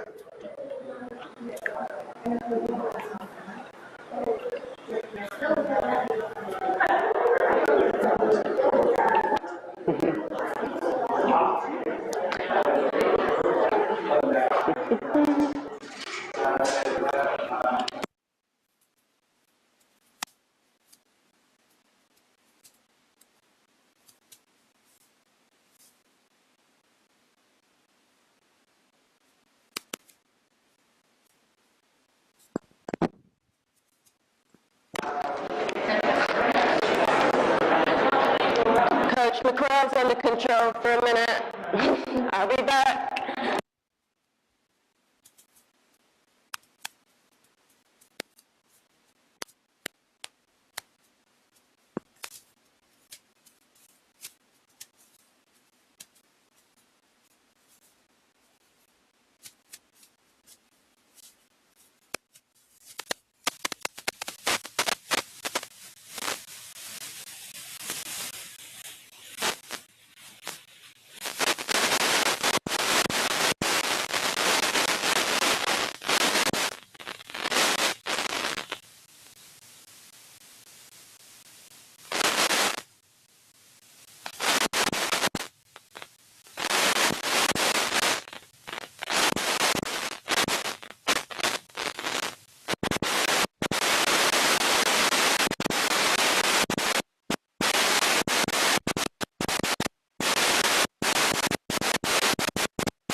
Thanks for your patience. Thank you, thank you, thank you.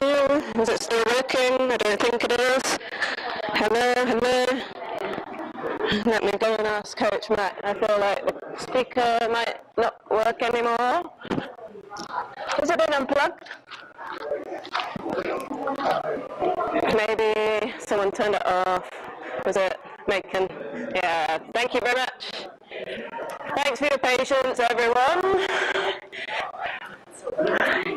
I will assume the walking has gone well. Is everybody ready to trot? Yeah? If you navigate the school the way you know how, and said to the other group, I haven't really done group lessons, but you're also good at not crashing. I'll leave it to you. Just have a trot when you're ready.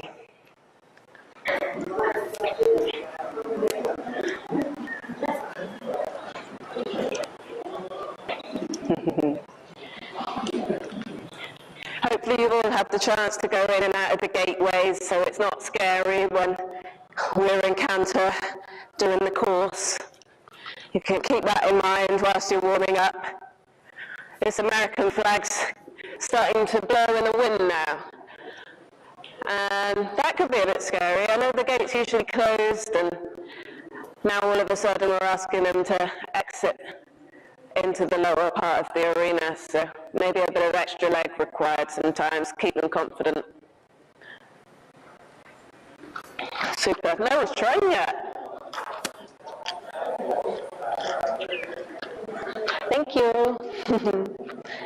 Super. So keeping that nice stretchy frame in the trot for a little circle each way.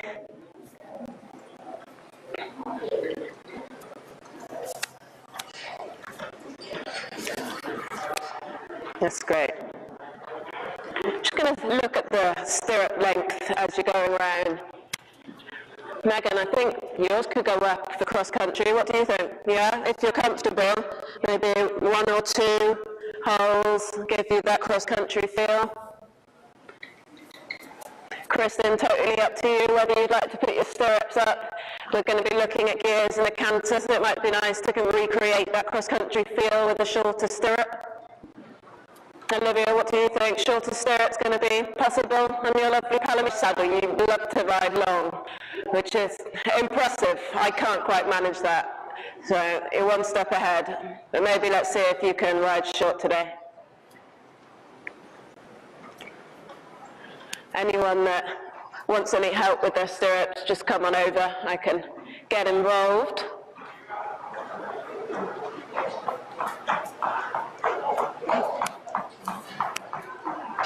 Yeah.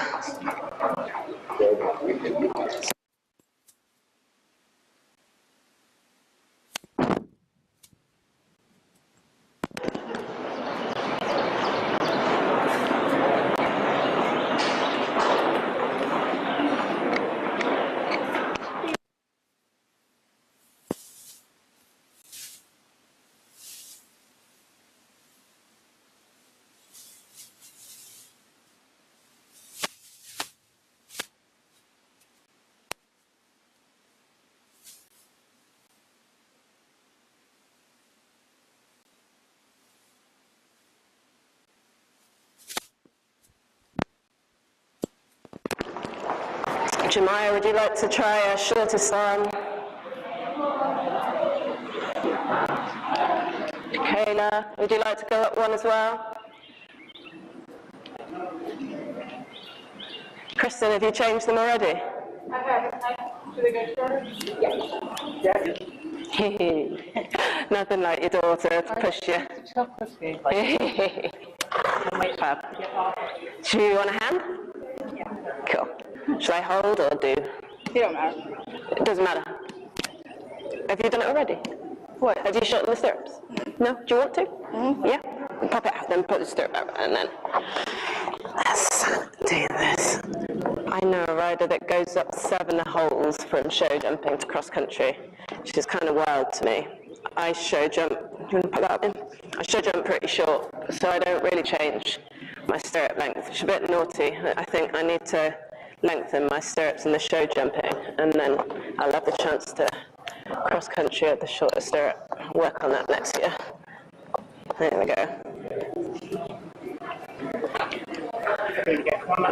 So day 1 you did the dressage, day 2 you did the show jumping with Linda, and we've got cross country today. So it really is like a 3-day event. I explained to the other group that there's something called long format eventing at international level, where cross country comes the day after dressage.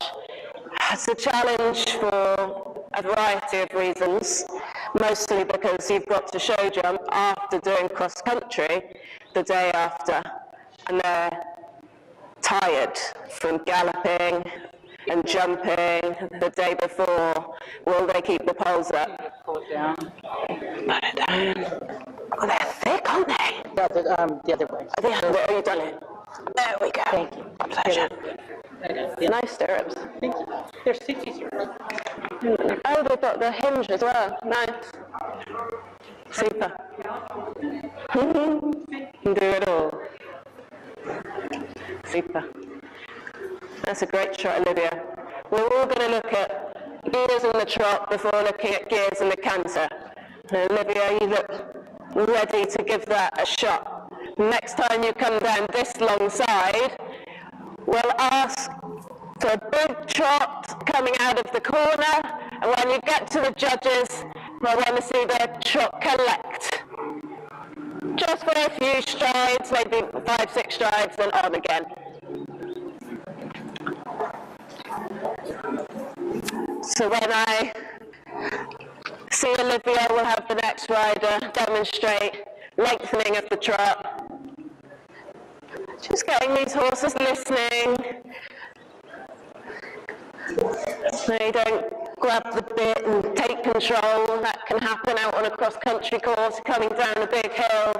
Your horse is getting a bit onward. There's a skinny fence at the bottom of the hill, but they've really got strong and you've lost control, and then you don't make it to the front, so you need that adjustability. Super, that was nice and forward. Brilliant. Kristen, I see a nice forward trot out the corner. Super. After the judges will collect. Nice, really nice. Forward trot for Charles. And just before white fence we'll collect. Collect. Yeah, we'll see that again next time, Jemai, with a little more collection so we can see the change a bit clearer. Super. I was a bit late to see you come down, Megan. That's a lovely big trot. And before the white fence, collecting. Thinking about our core getting strong, the shoulders coming high, tall to the sky, head straight, and that should be enough to collect the trot. Shouldn't need to use too much hand. That's okay, you'll be up the bottom if you do it there. I will watch Megan out of the corner. Really show a true change for us, Megan. This is Jamia. Jamia. There we go, super. And the collection. Really responsive. Such a fan of Vicky. You produced her brilliantly. Right, Jamia, we'll see the biggest trot that you can do for us coming away from the crowd.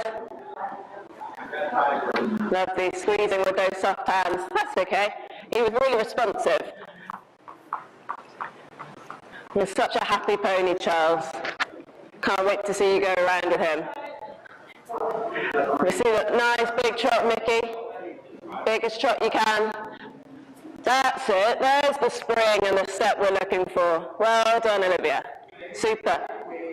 Let's change the rein when you're ready.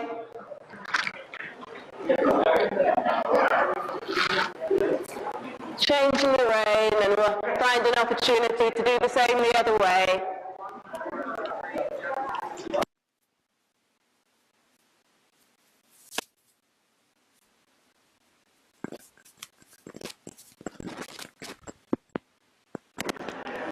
Right, Megan, nice big trot up to the judges. Mister. Let's see Lulu's big trot up the long side. Really big trot, lengthen that stride, squeezing. Show us your big trot to the judges. Nice soft hands. I think she can have a bit more energy, a bit longer step in that trot. That's it, Charles. That was super. Super. I think Charles is ready for a canter, please, Jemaya. Let's see the big trot from Olivia, up to the judges. Good, good. He was a bit reluctant to lengthen his stride at the start, but now he's really working with you. That's lovely. Fantastic. Everyone looks ready for a canter. Let's have Charles first, whenever you're ready, Jamar.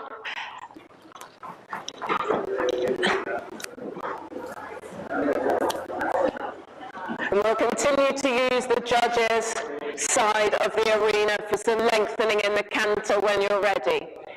Doesn't have to be straight away, just get comfy in the canter first. No pressure to lengthen the stride straight away. At the moment you're sitting with those shorter stirrups, let's see how it feels to go 2-point seat with those shorter stirrups. Great, Olivia. Really well balanced, lovely hands just above the wither, fantastic. We see a 2-point seat, Jemaya. Give us a 2-point seat when you're ready. Really nice. Lovely, Megan. Now keep that heel, the stirrup leather a bit further back, Kristen. I think you'll be able to do the 2-point seat without bouncing then.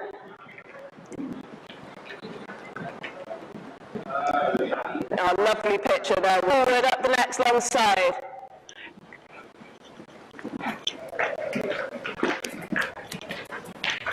Super. Let's see Lulu's canter.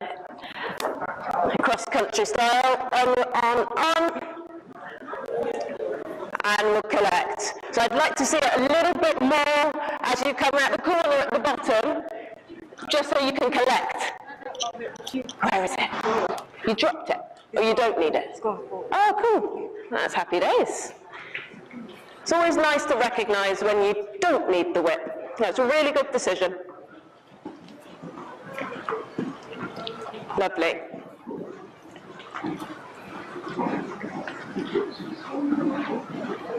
So keep thinking about that stirrup going back a little bit, Kristen. It's just sneaking in front of the girth. Lovely with Lulu. Kristen, would you mind turning a circle so Lulu can show cross-country canter without crashing into you? Thank you. Great. Lulu on the outside track. Kristen, come to me. Just and go. Show us your cross-country canter. Cross-country, so forward, and then we will collect in the corner. Good. That's lovely and forward. And forward on the long side, squeezing, squeezing. She can go even more forward. You've got a bigger arena than usual. I've got permission from Coach Mac and Kristen to let you gallop up the long side, so show us what you got. Show us what you got. Give us that gallop up the long side, cross-country style. Lovely, yes, and collecting before the corner with your upper body. Nice soft hands. Thank you, fabulous. Like to see Charles change the rein. Everyone's going to change the rein, have a canter the other way. Lulu and Charles, let's go up the long side and have that cross-country canter. And when you get to me, we'll do the collection with the tall body. So tall body coming before the hand. Good. And sending them on. So we show that real change. Good. That's still a bit of a show jumping canter for me. So come round again. That's nice. And collection with your body tall. Shoulders up. Good, Olivia. Jakalia got the collection. I'd just like to see the shoulders come up, like we talked about. As you come into these solid fences, we have a nice straight back to stay secure in the saddle. Now Charles, let's see what he's got in that big canter. Cross-country style, forward seat, get your bum out the saddle. Well done. That was nice and powerful. Good, nice straight back there. Who's ready to pop the cross pole?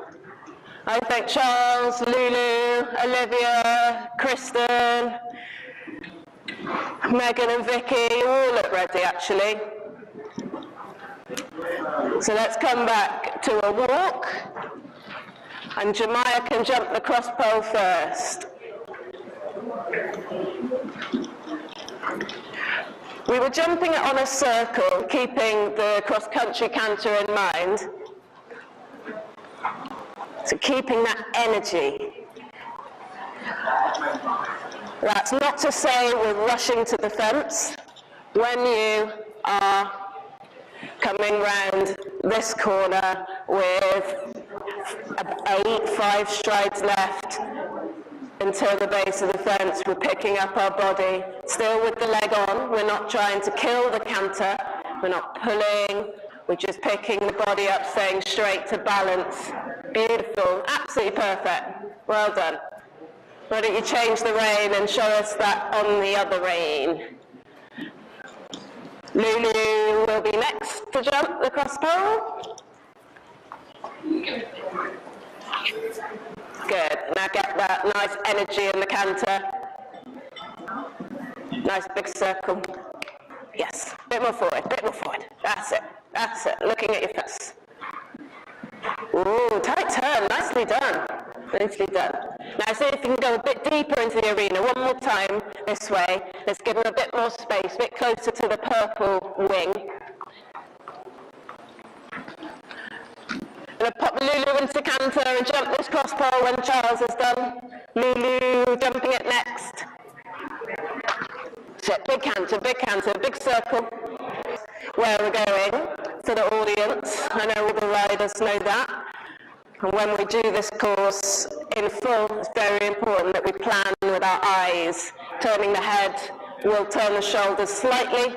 We don't want to overdo the shoulder turning or turn into a motorbike rider. The eyes, planning ahead is very important. We've got some surprise turns like fence 6, even fence 3 is a bit of a surprise turn.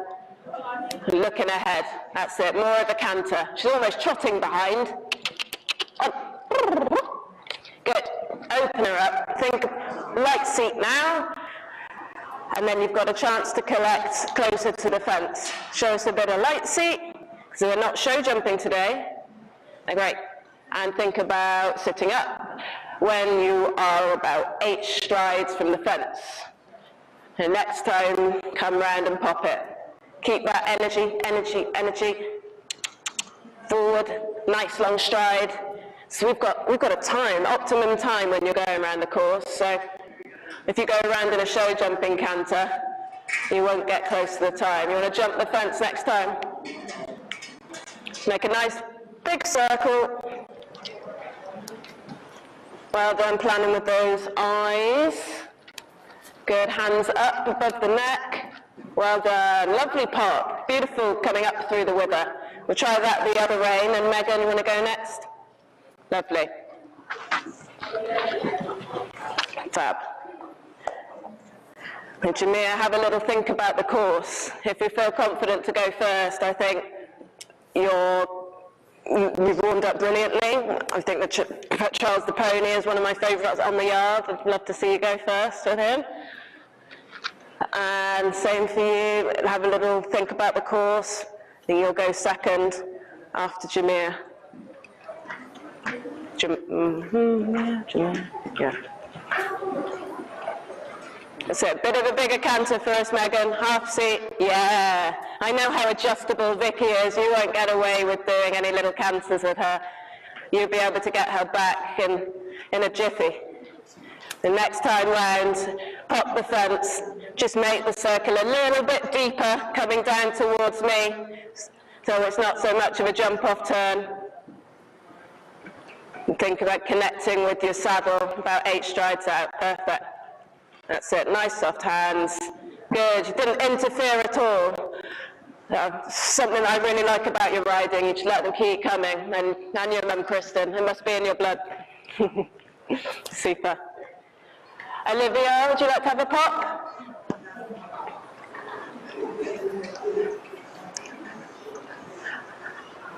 My helper with the stopwatch, we're going to be needing the stopwatch soon. Thank you. One more practice jump from Olivia, and then Charles will be starting. Maybe give him a little walk at the bottom of the school, get his head in the game. He's not thinking that he's finished. Good. So let's see this cross-country style. This is very show jumper at the moment, maybe even hunter. Forward, forward. Good.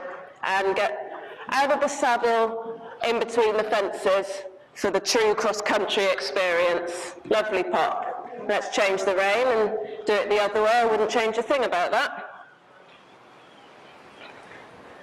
The other direction, showing the light seat bottom out of the saddle, almost like the saddle is on fire, can't touch it. That's great, well done, smashed it.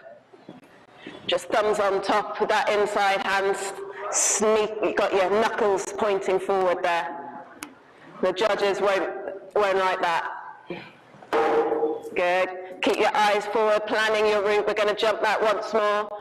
I think the canter just started to die as you came around the turn, so you add the canter before the turn, so if the canter does start to come back and lose energy, there's still enough energy there to get out and over the fence. Great. You got the whip there, yeah. Give him a little reminder. Good. Keep that inside hand up above the wither. Well done. Well done. Good. So just have a little walk. Just bear in mind when you come round to the fence, she is half halting herself. So make sure that you're not half halting also, because then it will create quite a flat canter. That's where you start to knock.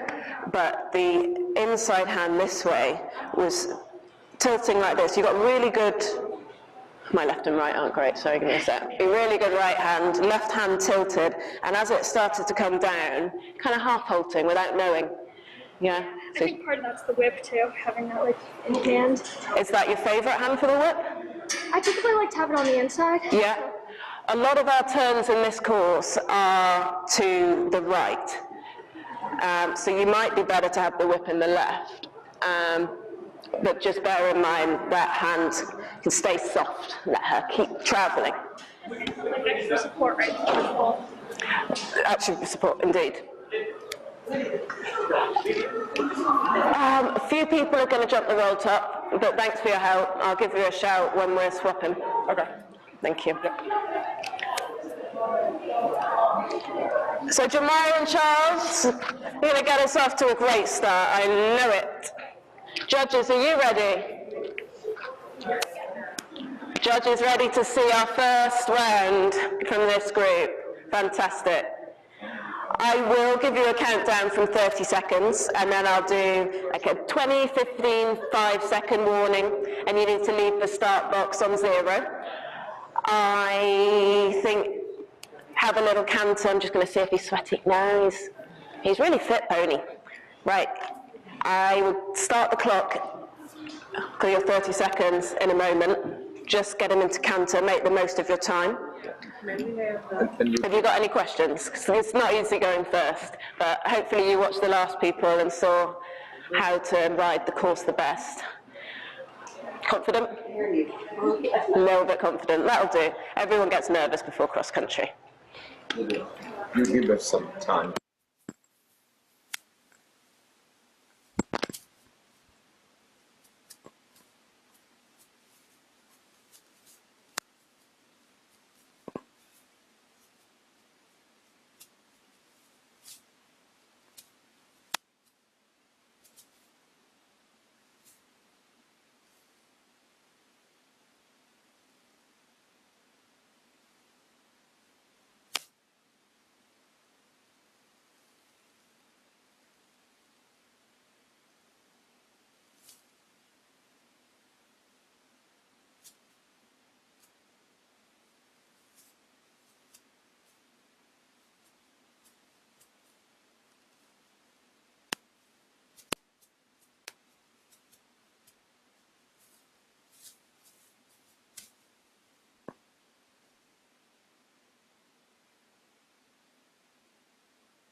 First rider about to start, 30 seconds, start now. Canter to have before you leave the start, 10 seconds. 5, 4, 3, 2, 1. Good luck. Super.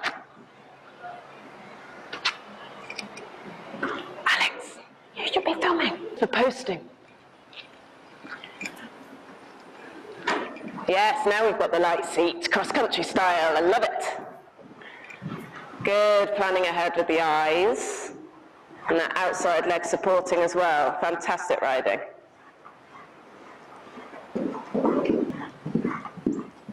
Are you planning for this tight turn? Oh, nicely done. He's such a nimble pony. Can I take him back to England, please?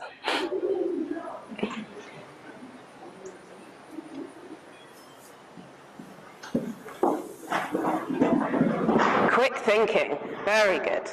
Coming up to the finish. We've got a clear round from our first starter. Well done, Maya. Fantastic. Fantastic. Oh, I've got no mic. What? Oh, she's not that. I'm not sure. That's all right. Awesome. What stood out for you on that round? What stood out for you? Awesome. You know, you met the fences beautifully, and your turn to 6 was fantastic. Kept him really straight there, and the canter was staying really level. You know, I'd be interested to see the time. She didn't seem to have to interfere. It just flowed really well. What was your favourite fence?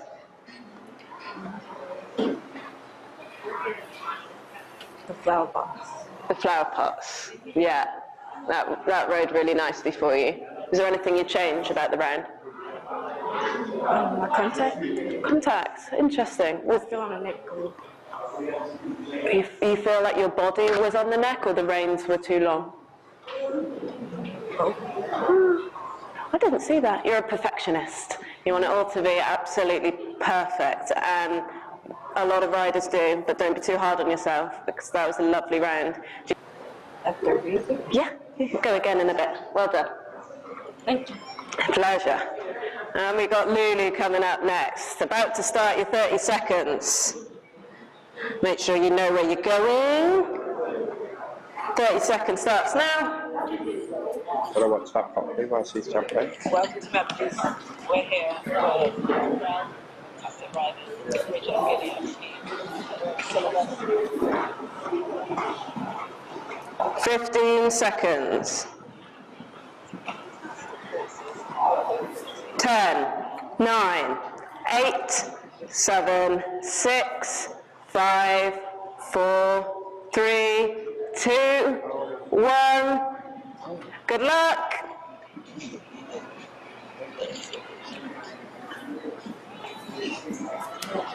The time has started. It will affect your optimum time, but don't let that stress you out. You just have a nice positive round. Oh, lovely jump there. Beautiful. I hope Christian got that on camera. Well done.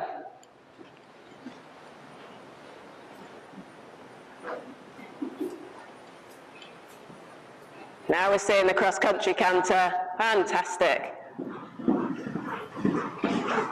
Beautiful how this pony opened up his stride for you. That flowed lovely. Very nice.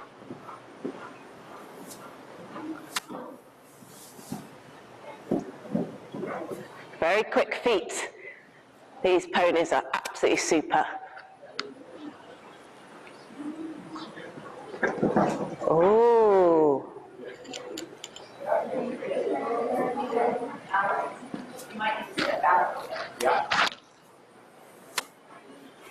So Lulu was looking at the gate. She wasn't quite sure about jumping that yellow fence on an angle, but we'll represent and pop it no problem, I know it. Well done. Just that angle. Maybe something that hasn't been practiced much. I know this is a new kind of riding. Fantastic. And so much to like there. Round of applause. So much to like. Super. So we'll let Lulu catch her breath and then have another try. Obviously the double here on an angle was something that's a bit new to her. How do you think you'll ride it next time that you get the chance? Pull more out. Yeah. Do you think to educate her and give her a positive experience you could go round the skinny fence to get her straight early? Yeah, good plan. Anything else you look to change? No approach. In the beginning, I think it's too much. So getting out the start box on time? Yeah, but it didn't affect your first fence, you know. That getting behind the clock can make riders ride differently through stress, but you didn't let it affect you, and I like that. Really great jump over the first, the second, love this pop over the skinny, and your turn to four. Not your fault that you had a slip around the turn to fence 5 before we let you do another try. Well done. Super. Megan, you're up. I didn't get the chance. Okay.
Okay.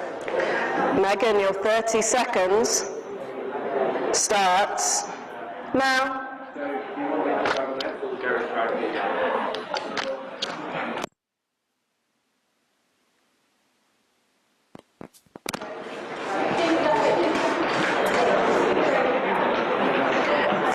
Seconds.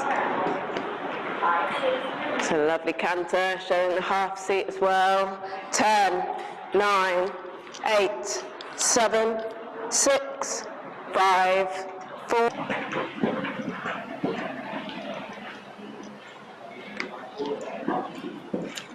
Lovely and balanced down that first line. Didn't quite touch the grass as planned, but maybe she's thinking about the clock. Now, was very smoothly done. And we're seeing a nice cross-country canter up the long side. Impressive.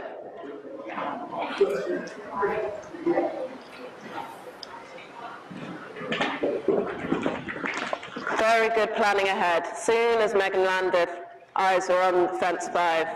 Vicky knew exactly what she wanted. Super.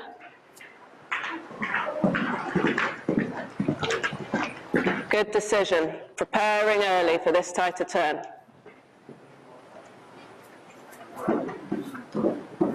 Very quick toes. Nice use of the space to get her straight for this wonky double. Oh, lovely. This has been quite a textbook round. And a cut inside. Well done. Lovely. Fantastic. Fantastic. I don't know whether you could change much about that. Is there anything you'd want to improve on? You must be so proud of her. It felt good. There were a couple of times I might have gotten indecisive. And indecision is my enemy, so. Right, you handled that really well. Oh, sorry, I'm a little bit winded. I don't want to. I didn't spot those moments. What moments did you get indecisive? I think coming to the roll top, I was overly cautious because I envisioned her peeking at it. I could have trusted her a little bit more. Yeah. And then I was quite worried about the combination also. Right. Our weaker lead, light to dark, and then making the step in between. Yeah. You planned the track so nicely. I saw you pop up onto the grass and flowed beautifully. Yeah. Yeah, and it flowed so beautifully from fence 4 to 5 as well. You're clearly a perfectionist. I thought you did really well. To my fault, yes.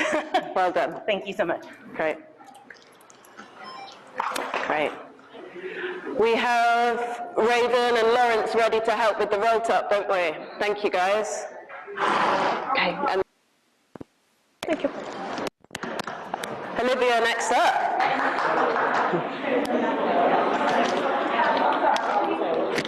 We're going to move the green box to the side and then build a crossbow. Thank you.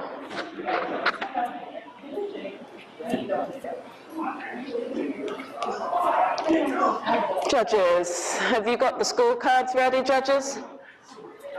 Are the scorecards ready? That was quick. Brilliant.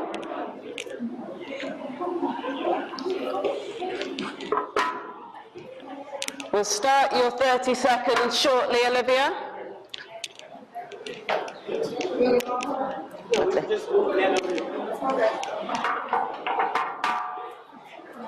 Wait, do you think you should move this to the inside? Because she's not going to have space. So, is it in the same place as the roll top? That's the aim. Oh, you wanted a short, guy, I know it's like out there? Just exactly the same spot, but we're changing the fence. Yeah, thank you. It doesn't have to be short, we can use them. I know, we just have to move it a bit. Yeah. So, yeah.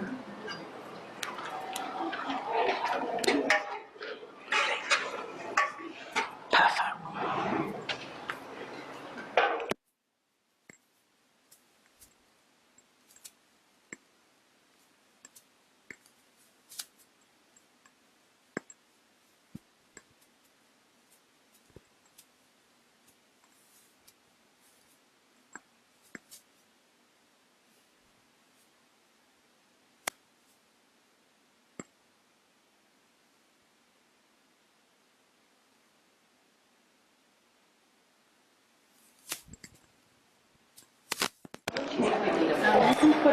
Lawrence, we'll have the wings away. Yeah, yeah. Got the course in your head, Olivia? Fantastic. I'm going to start your 30 seconds now. Good idea, getting straight into canter. Love that. Super. Just think about keeping that hand up. 15 seconds, letting her travel and flow without being disrupted. 10, 9, 8, 7, 6, 5, 4, 3, 2, 1. Good luck.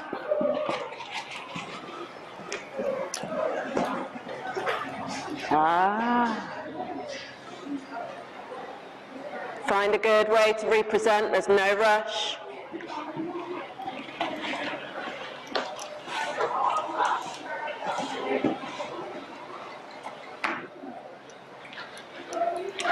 Make your way back to the start box and find a nice straight line.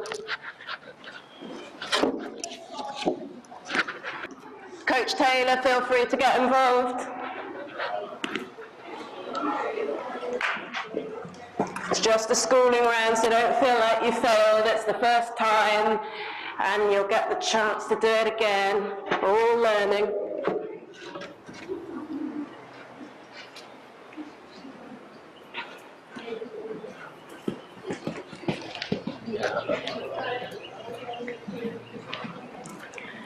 Why don't you use your voice? Give them a click, or get a bit vocal, get a bit passionate, show them you really want it.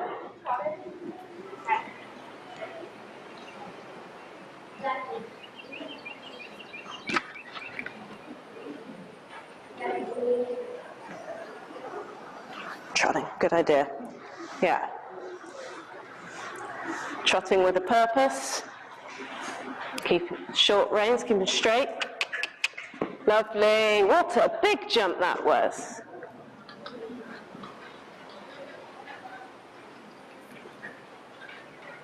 Oh, shit. I can't see.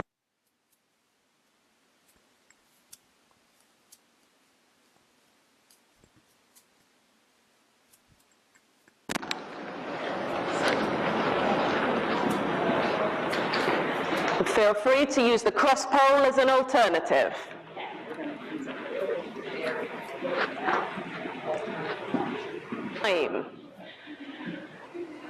And time faults do exist, so you'll find that you rack up penalties that way, but there's no specific penalties for taking the alternative jump. That's it. Now you've got a nice straight line in the trot. You're going to have a nice jump over that. So planning your landing side. Good. Planning the landing, get on that grass, well done. And she was heading that way anyway, didn't need me to tell her. Very good. Doesn't really want to play ball, this horse, today. That's how it goes in this sport.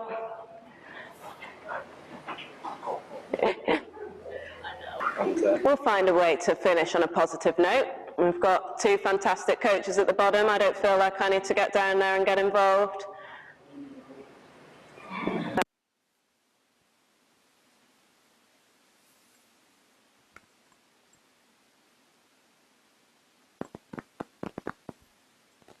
Yee, good. Nice bit of praise as well. Can be frustrating when things go wrong, but when they go right, we've got to tell them they're good. You're planning your line. Well done, lovely big pop. Now think about the straightness, stay in trot if you like. Really ride, keep riding. Oh, I think when you got to the base of this fence, your upper body collapsed a bit and your leg came off. Think about strong upper body with the leg still on. Tall shoulders, leg on. Tall shoulders, leg on. Okay. Do a nice big circle. Like Alex says, we can easily go down on this one. That's it. Just practice keeping that back nice and straight. Sometimes in cross country, you've got to make it happen. You've got to close those fingers and give them a kick. Can you kick? Can I see a kick? Can I see a big kick, please? No? You tried, but he didn't really respond the way I thought he would. Maybe Coach Taylor can come and give you some tips. I don't know this horse very well. He doesn't seem like he's very enthusiastic for jumping today. I think maybe make it full, see if we can get her to like at least try over it. Yeah.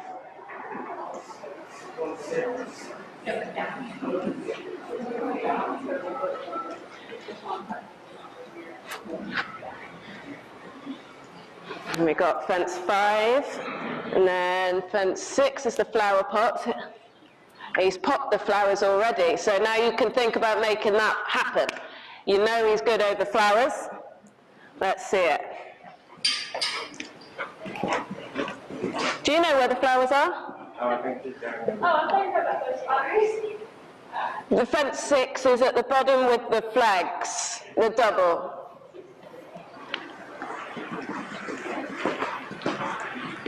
Just be aware of that outside shoulder.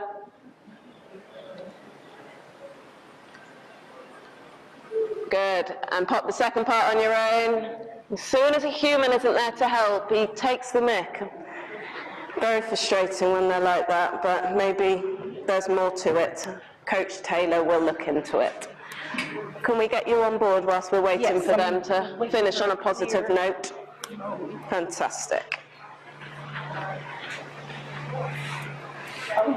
I hear this lovely chestnut has been eventing before. He went to preliminary, and Megan took him schooling one day and had a blast. Oh, fantastic. Just started like. When did he last leave the ground? We jumped a little bit in July. But In July? I haven't jumped in July. Okay. I just don't feel like, Is there any adjustments you feel we should make? I can leave them as cross poles. Leave them as cross poles. Leave them as is. And then there's two riders that were up for going again, but we're getting closer to 12 o'clock. We're going to let the chestnut go round, and would you like to go again after the chestnut? Brilliant. We'll put them back to how they were, ready for you. Do you know if Charles is going again, or is he done? I think she wants him to not go down. Well, it was a brilliant round, so can't complain. No, not at all. It's a pleasure to watch. I think we've got some great videos, so we'll make sure they get to you. Right. Let's get started. No big rush. I'm sure the judges are still scoring. I will start the third. Oh, okay. Because then it's still getting Okay, can we wait? Yeah. Megan, we're gonna, they're gonna score your horse without giving you a score, okay? Does that seem fair? Super. Okay. I'll let you know when the 30.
Your 30 seconds has started.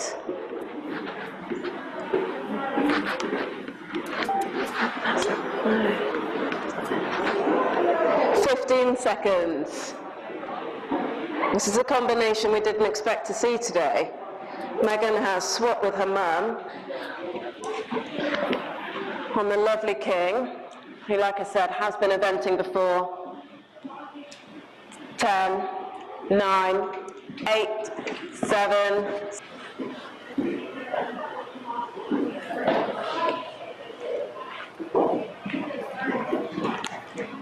Lovely first part. Apparently hasn't jumped since July. Looking super confident. Lovely. What a star. All the way up the long side to fence turn coming up. Super. Interesting to see Megan taking a slightly different approach. Enjoy themselves and have a confident round, and a lot of respect for that.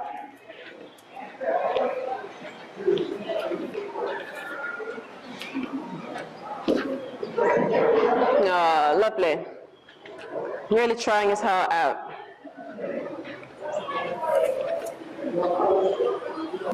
Super. Just getting into the start box to finish her round. Well done. Clear round for King. Beautiful. Got to be pleased with that. That was fun. A bit of a star. What a star. Well done, buddy. Anything you change? I wish I had taken a little time at the beginning to get him a little softer, more responsive. So I feel like I had to muscle the track a little bit. Right. You were well on top of it.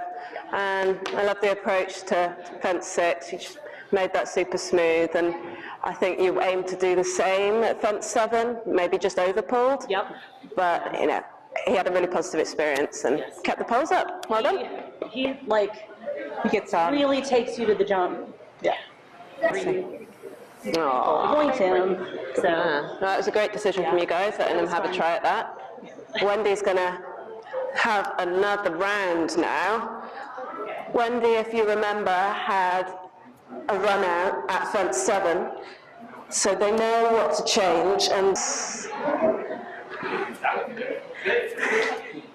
Zachary? Where would you like to roll? I can pull in Zachary instead. It's fine, me and Christian. Me and the one-man show. Yeah. Okay. I was looking for a strong man, Zachary. They think they're strong enough, so it's done now. Yeah, that pole can go if you're... Could you take that pole? Yeah, that would be great. Yeah, this way. Just get the course back for Wendy. Lovely. Super. I think these can go back.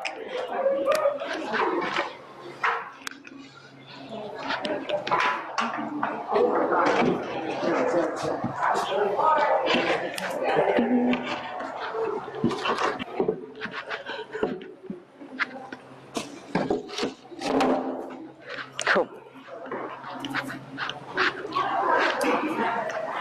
Judges, how much time would you like?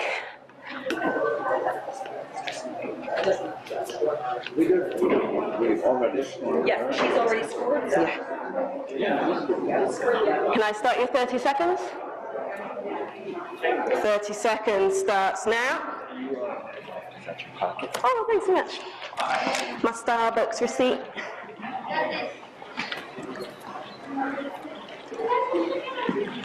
Twenty seconds.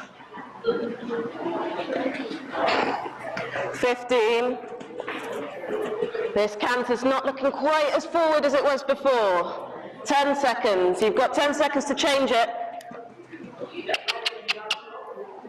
5, 4, 3, 2, 1.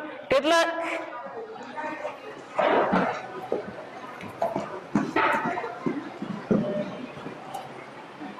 Lovely pop over the first.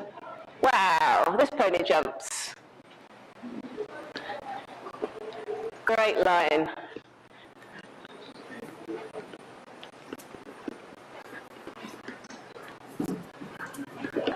The last rider of the day. Let's give it some energy. A few more jumps to go. Over fence 4, the flowers. And a roll back to 5. A competitive pair, these two. And they stayed on all 4 feet to fence 5. That was beautifully done.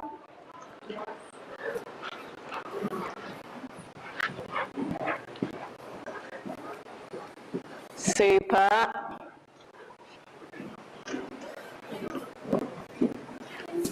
Nice quick feet. She looking at the right jump. Oh, well done. Very good. You made a great plan. It worked. Pony's happy, and you got a clear. Well done. Really good. Love that. Did you say that all went to plan? Fantastic. Me too. Anything you change? Kingsley, can you come take one of these? Anything you change? Oh, I went more out. Instead of coming back. I went more out. That worked beautiful. Yeah, agreed. I think she went a little bit left-handed at the first jump, but it was still within the flags. And then you didn't let it happen again. Well done. Really good. She stopped hopping and then you can take her in, correct? Super. Thank you, sir. Well, that was cross country. That was the eventing training.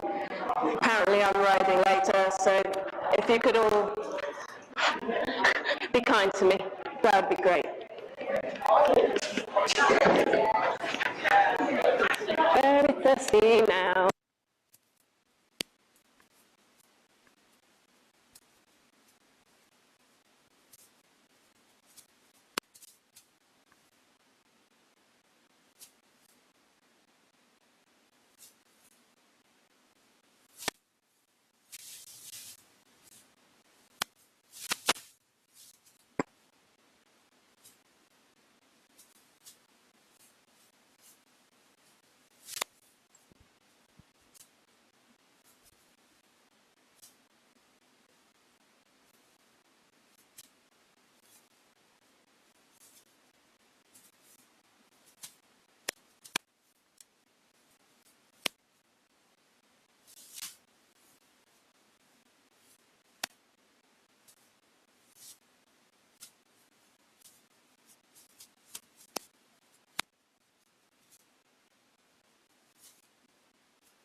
need the right care. Yeah. You know?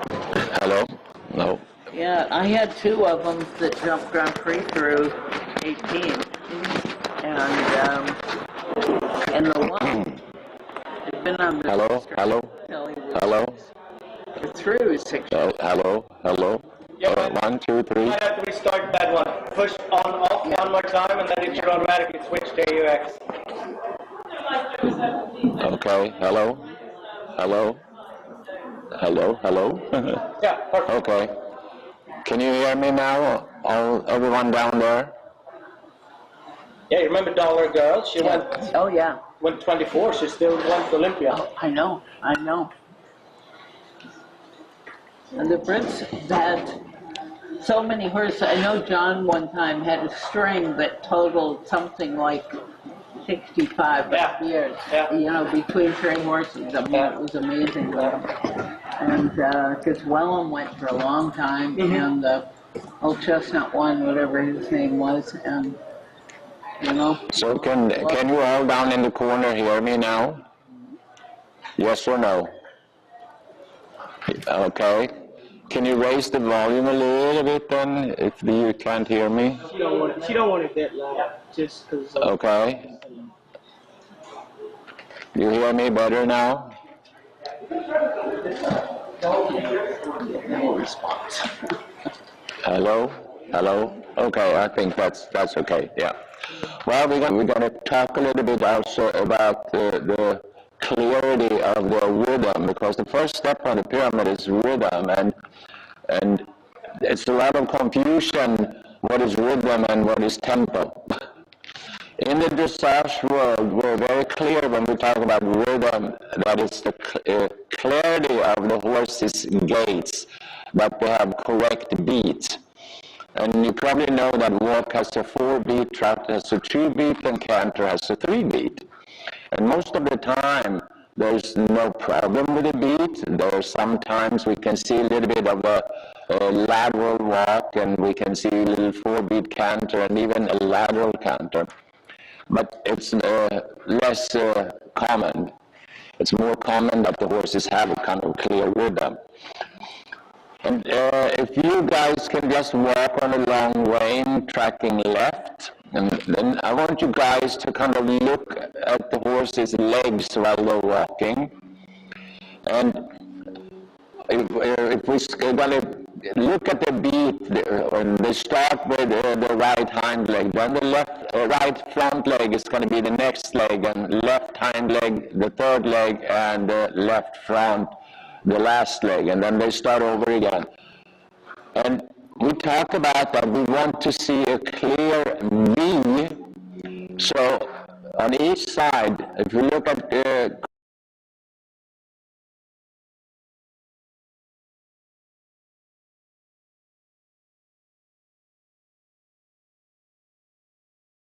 between those two, and that's how we see how clear the gait is. So the horse Christian is on has a very, very clear, pure rhythm in the walk.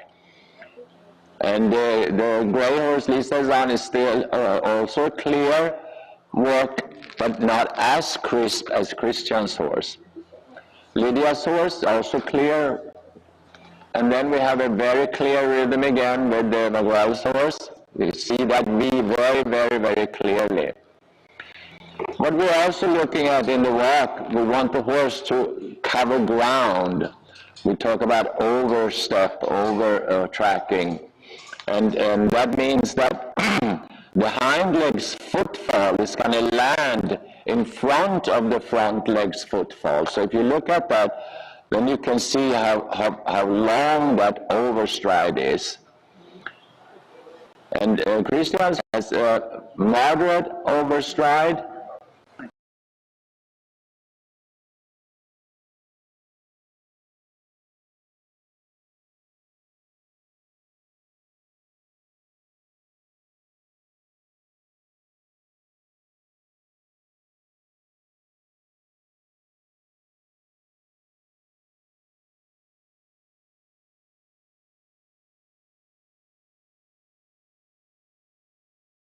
But the horse is kind of coming in a little bit of a contact but we not prevent the horse to lose that over track. So that's why it's so important when you hear that you have to follow with your hands, because when the horse is walking, they're using the head and neck back and forth to balance. And if we restrict them and don't let them do that, then we're going to restrict the ground cover. So you see, Christian's horse there didn't change very much with the overstride, and it's coming in a kind of a soft top line. So that he's kind of accepting a pretty nice contact already here. And McGrath's horse lost a little bit of the overtrack, but that also has to do that he's not really comfortable yet in the contact, which is fine. That's what we need the warm-up for, so we can get the horse as supple and elastic as possible. So in the first step of the pyramid is the rhythm, and then also finding the tempo. Each horse has its own tempo where they can maintain their balance the easiest. Some horses need to go a little bit more forward, and some horses need to go a little bit slower. So that's the thing to find. And then it's our job to be the metronome and kind of maintain the tempo. Okay?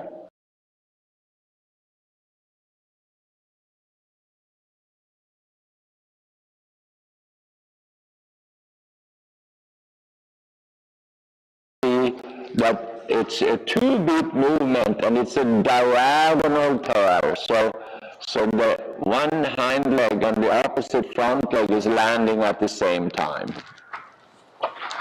There you go. And that's very clear on all of the horses. So there's nothing wrong with the clarity of their gaits. Because in the dressage world, we're more picky with the clarity of the rhythm than we are in the jumper world and the event world. But in the event world, since they are doing a dressage test, we have to be clear with the rhythm as well in that part of the eventing. Okay. So even if it's a little bit earlier of the route here, just pick up left lead canter. We're just going to look and see if you can see the 3 beats in the canter. So if we start with the first beat is the outside hind, then we have a diagonal pair. So inside hind, outside front is the second beat, and the last beat is the inside front. And then we want a little bit moment of tension before we start over with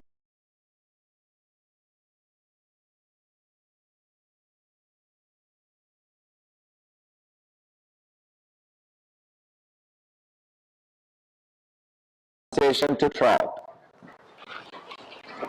rising trot. So that's kind of the first step now, that we have to have this control, that we have clear gaits and that we have control. I call it, we need speed control.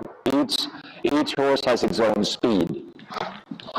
Second step in the pyramid is suppleness, and we have 3 types of suppleness. We have lateral suppleness, longitudinal suppleness, and mental suppleness.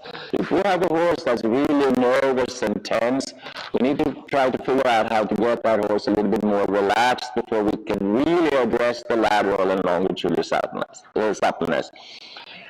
For me, the lateral suppleness comes before we get the really true longitudinal suppleness and throughness.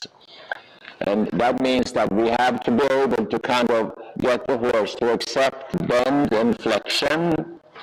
And bend and flexion we need when we go on all the curved lines. And bend, if we look at the bend of the horse, it's not the top.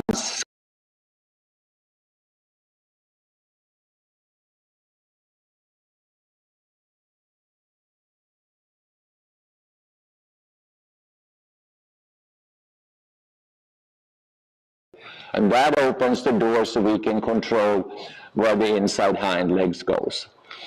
And the important thing here is that we try to keep the horses as aligned as possible. And if we think about how the horse, you can go back to work so we don't cheer them up totally. If we think about how the horses are constructed, most horses are much wider between their hips than their shoulders. So how are we going to become able to kind of keep them aligned? Well, we need to kind of figure out how we can kind of control that inside hind leg to kind of stay so it's coming under their body, and that means that we have to have the horse giving on the inside, so we can kind of control that the horse is not budging in the rib cage, because then we can't direct that inside hind leg to come under their center of gravity. So that's why we often in the dressage world say, think a little bit shoulder forward. That will kind of direct that inside.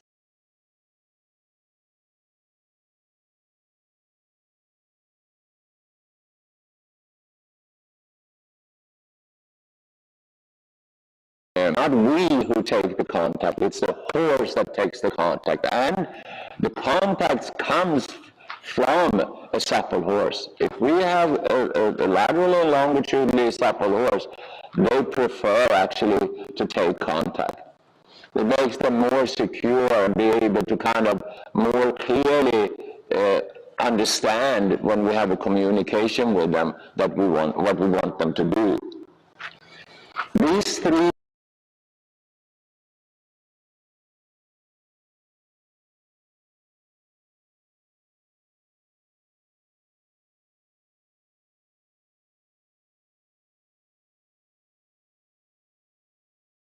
a little bit more moment of suspension. That's kind of the impulsion. But we cannot create any impulsion if we don't have the horse on the bit. So it's kind of going hand in hand. But late in the pyramid, but the straightness we talk about in the pyramid is that the horse is even on both reins, even if we're going right, left, or straight. We want even a 3-year-old, when we start to back them and ride them, to be straight, but that's more the alignment we're talking about that. But I can promise you that 3-year-old is not going to be even on both reins. And the last step is collection. And collection is that the horse can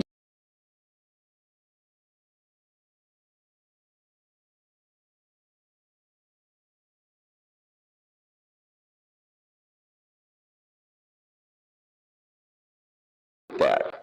So there are different degrees of collection. So the collection we ask for in the lower level is a lot less than we ask for in Grand Prix.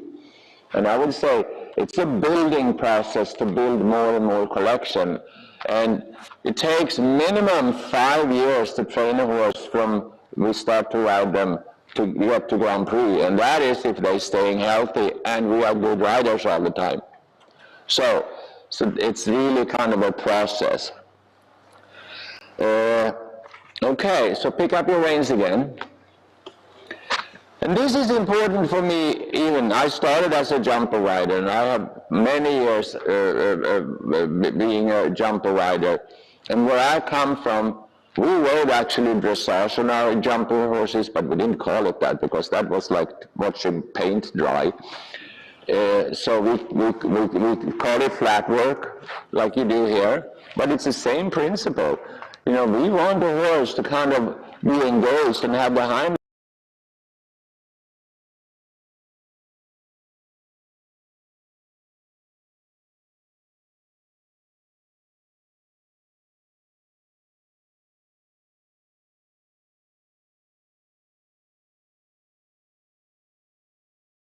to sharper turns without losing kind of engagement and energy, so they still can kind of push off even if we don't have the speed.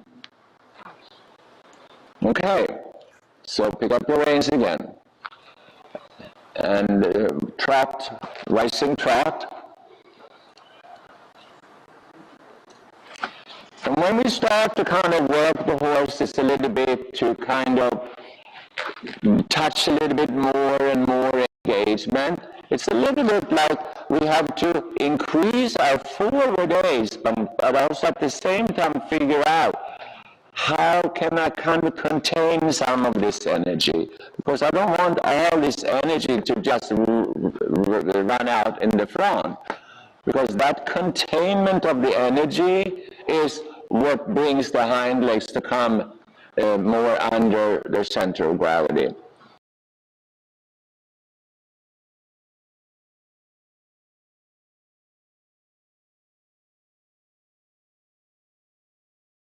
Many transitions, and we can do transitions both within the gates and between the gates. All transitions is beneficial, but they are best beneficial when the horse is up and through, because then we actually have control of where the hind legs are. So we can offload the front leg, and that's kind of also a way to keep the horses healthy and stay sound longer, that we can start to engage them so they are taking more weight on the hind legs, because the hind legs are much better constructed to take weight. And if we think of it a little bit, evolution have made the process, so we are just walking on two legs. Horses have exactly the same bones as we have. It's just different length and sizes, except for the collarbone. They don't have a collarbone, but all the other bones in a horse body, we have them too. So even we have 5 fingers, and horses were from the beginning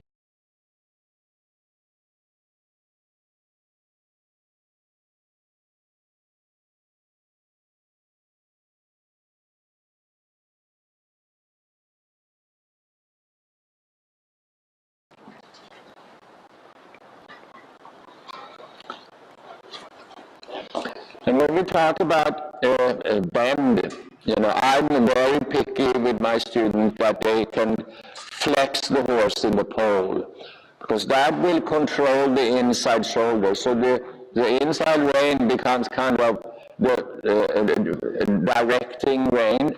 We want the horse to come over to the outside rein, really take a nice contact on the outside rein, because that's going to become a totally controlling rein. The inside rein becomes more guiding and directing rein. But outside, so as soon as the horse takes contact on that outside rein, then we can also control the outside shoulder really nicely, because we need to try to keep the base of the neck centered between the two shoulders. So the inside rein is controlling inside shoulder, outside rein, outside shoulder. But it's not pulling the neck and head to a position where it needs to be. It's kind of making them accept that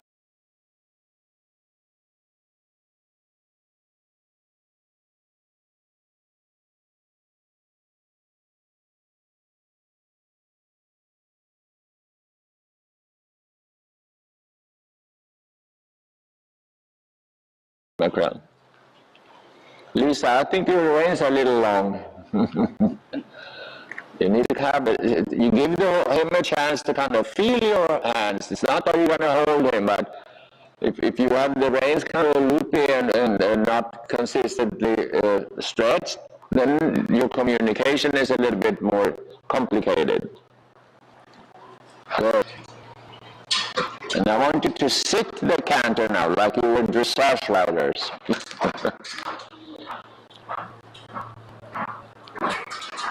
Good. And that's fine. Good.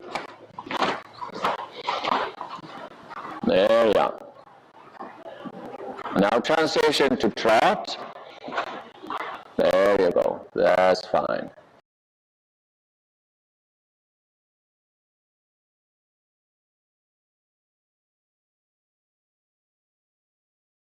Strides, canter 10 strides, trot 10 strides.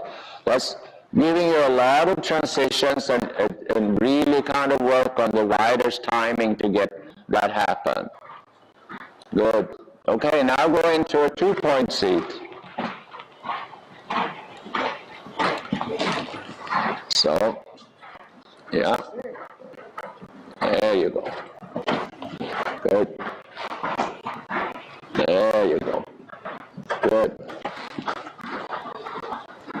And transition to trot. Up, up, yep, good. And walk, let him have a little walk break.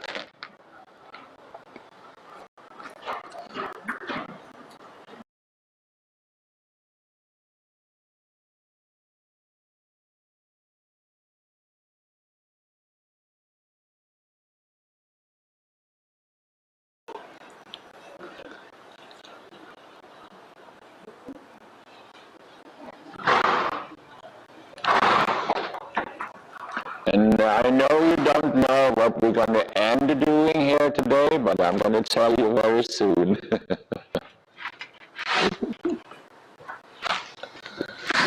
We're going to do a little canter to the left, and then after that, I'm actually going to have you ride this event course, but not as eventers, like show jumpers. Okay? My horse is He cannot jumper. No, that's fine. I can ride the pattern if you like. Yeah, you can do that. Yeah, well, just keeping the gates and, yeah, no, that's fine. Good. I'm not going to force anyone to, if you're scared.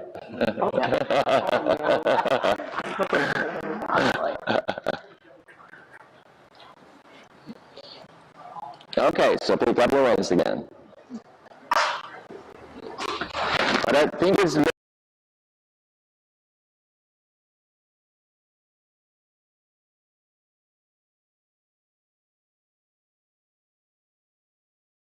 everything can be the way it is. Yeah, that's fine. Okay, when you're ready, you can get trapped.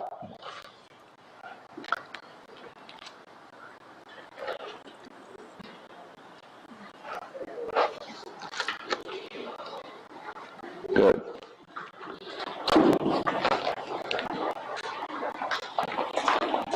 And when you're ready, canter left lead, sitting canter first.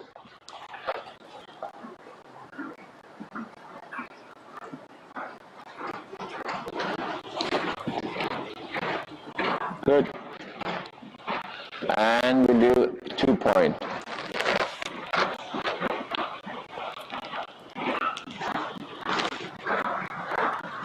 Hey.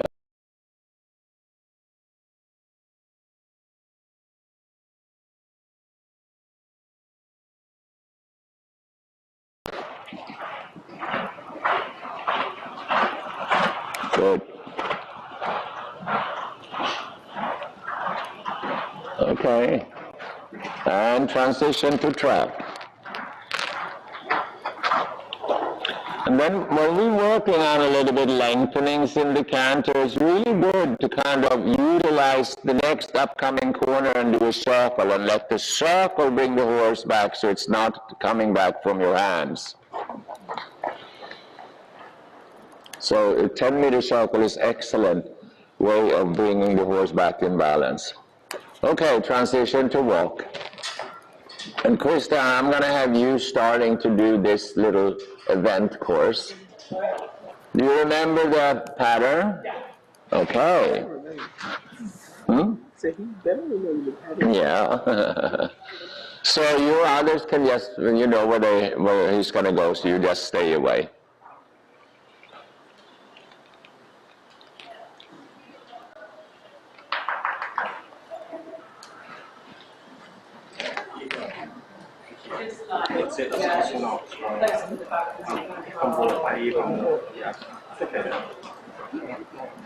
You jumped him for it before. I did pop a jump. I love that bottle closer to you. That's nice, yeah. Okay, Christian is on his way. So, or did you? Okay, that's fine.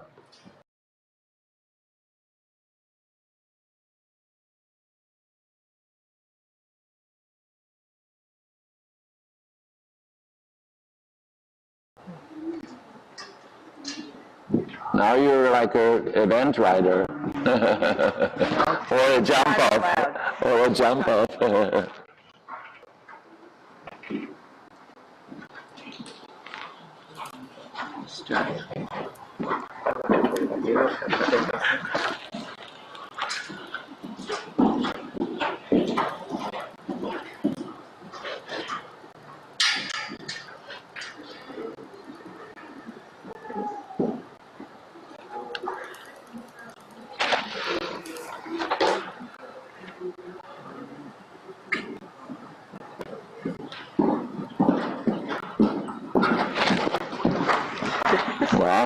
There you go.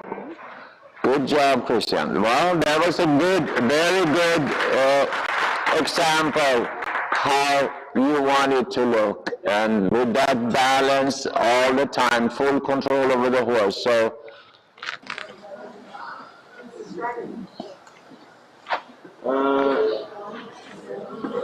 one.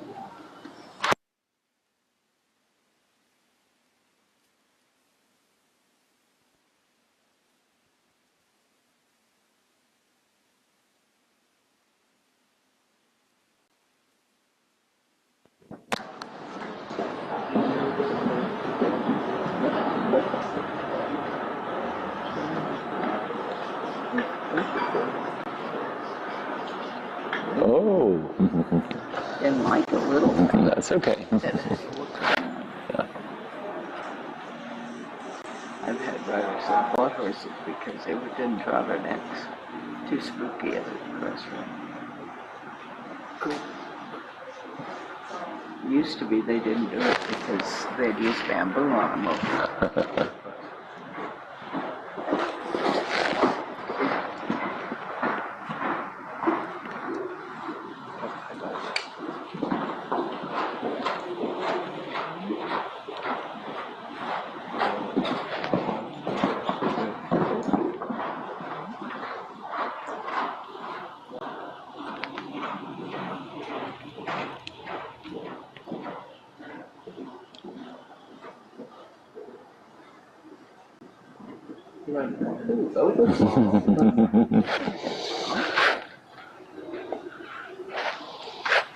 Long gallops don't help this one if you've done show jumping or kind of wrapped.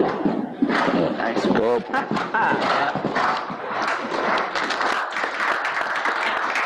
And I have to say that I think that was very well ridden. You know, it's a horse that Lydia has been on one time before, and he looked a little anxious here, and she handled it really, really well. Okay, Lisa, are you ready?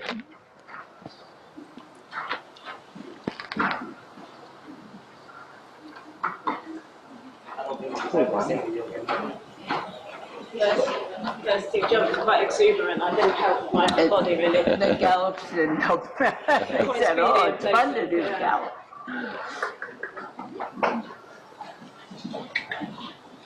It felt like you were sitting in the room.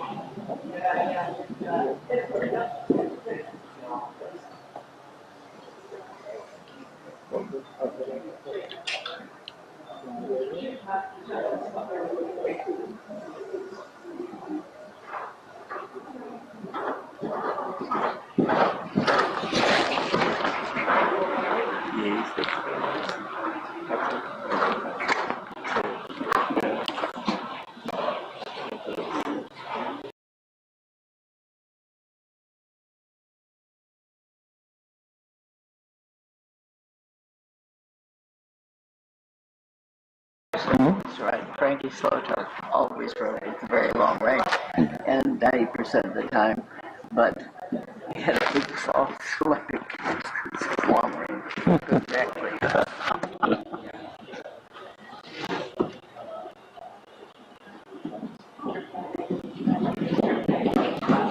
Good. Okay, thank you, Lisa.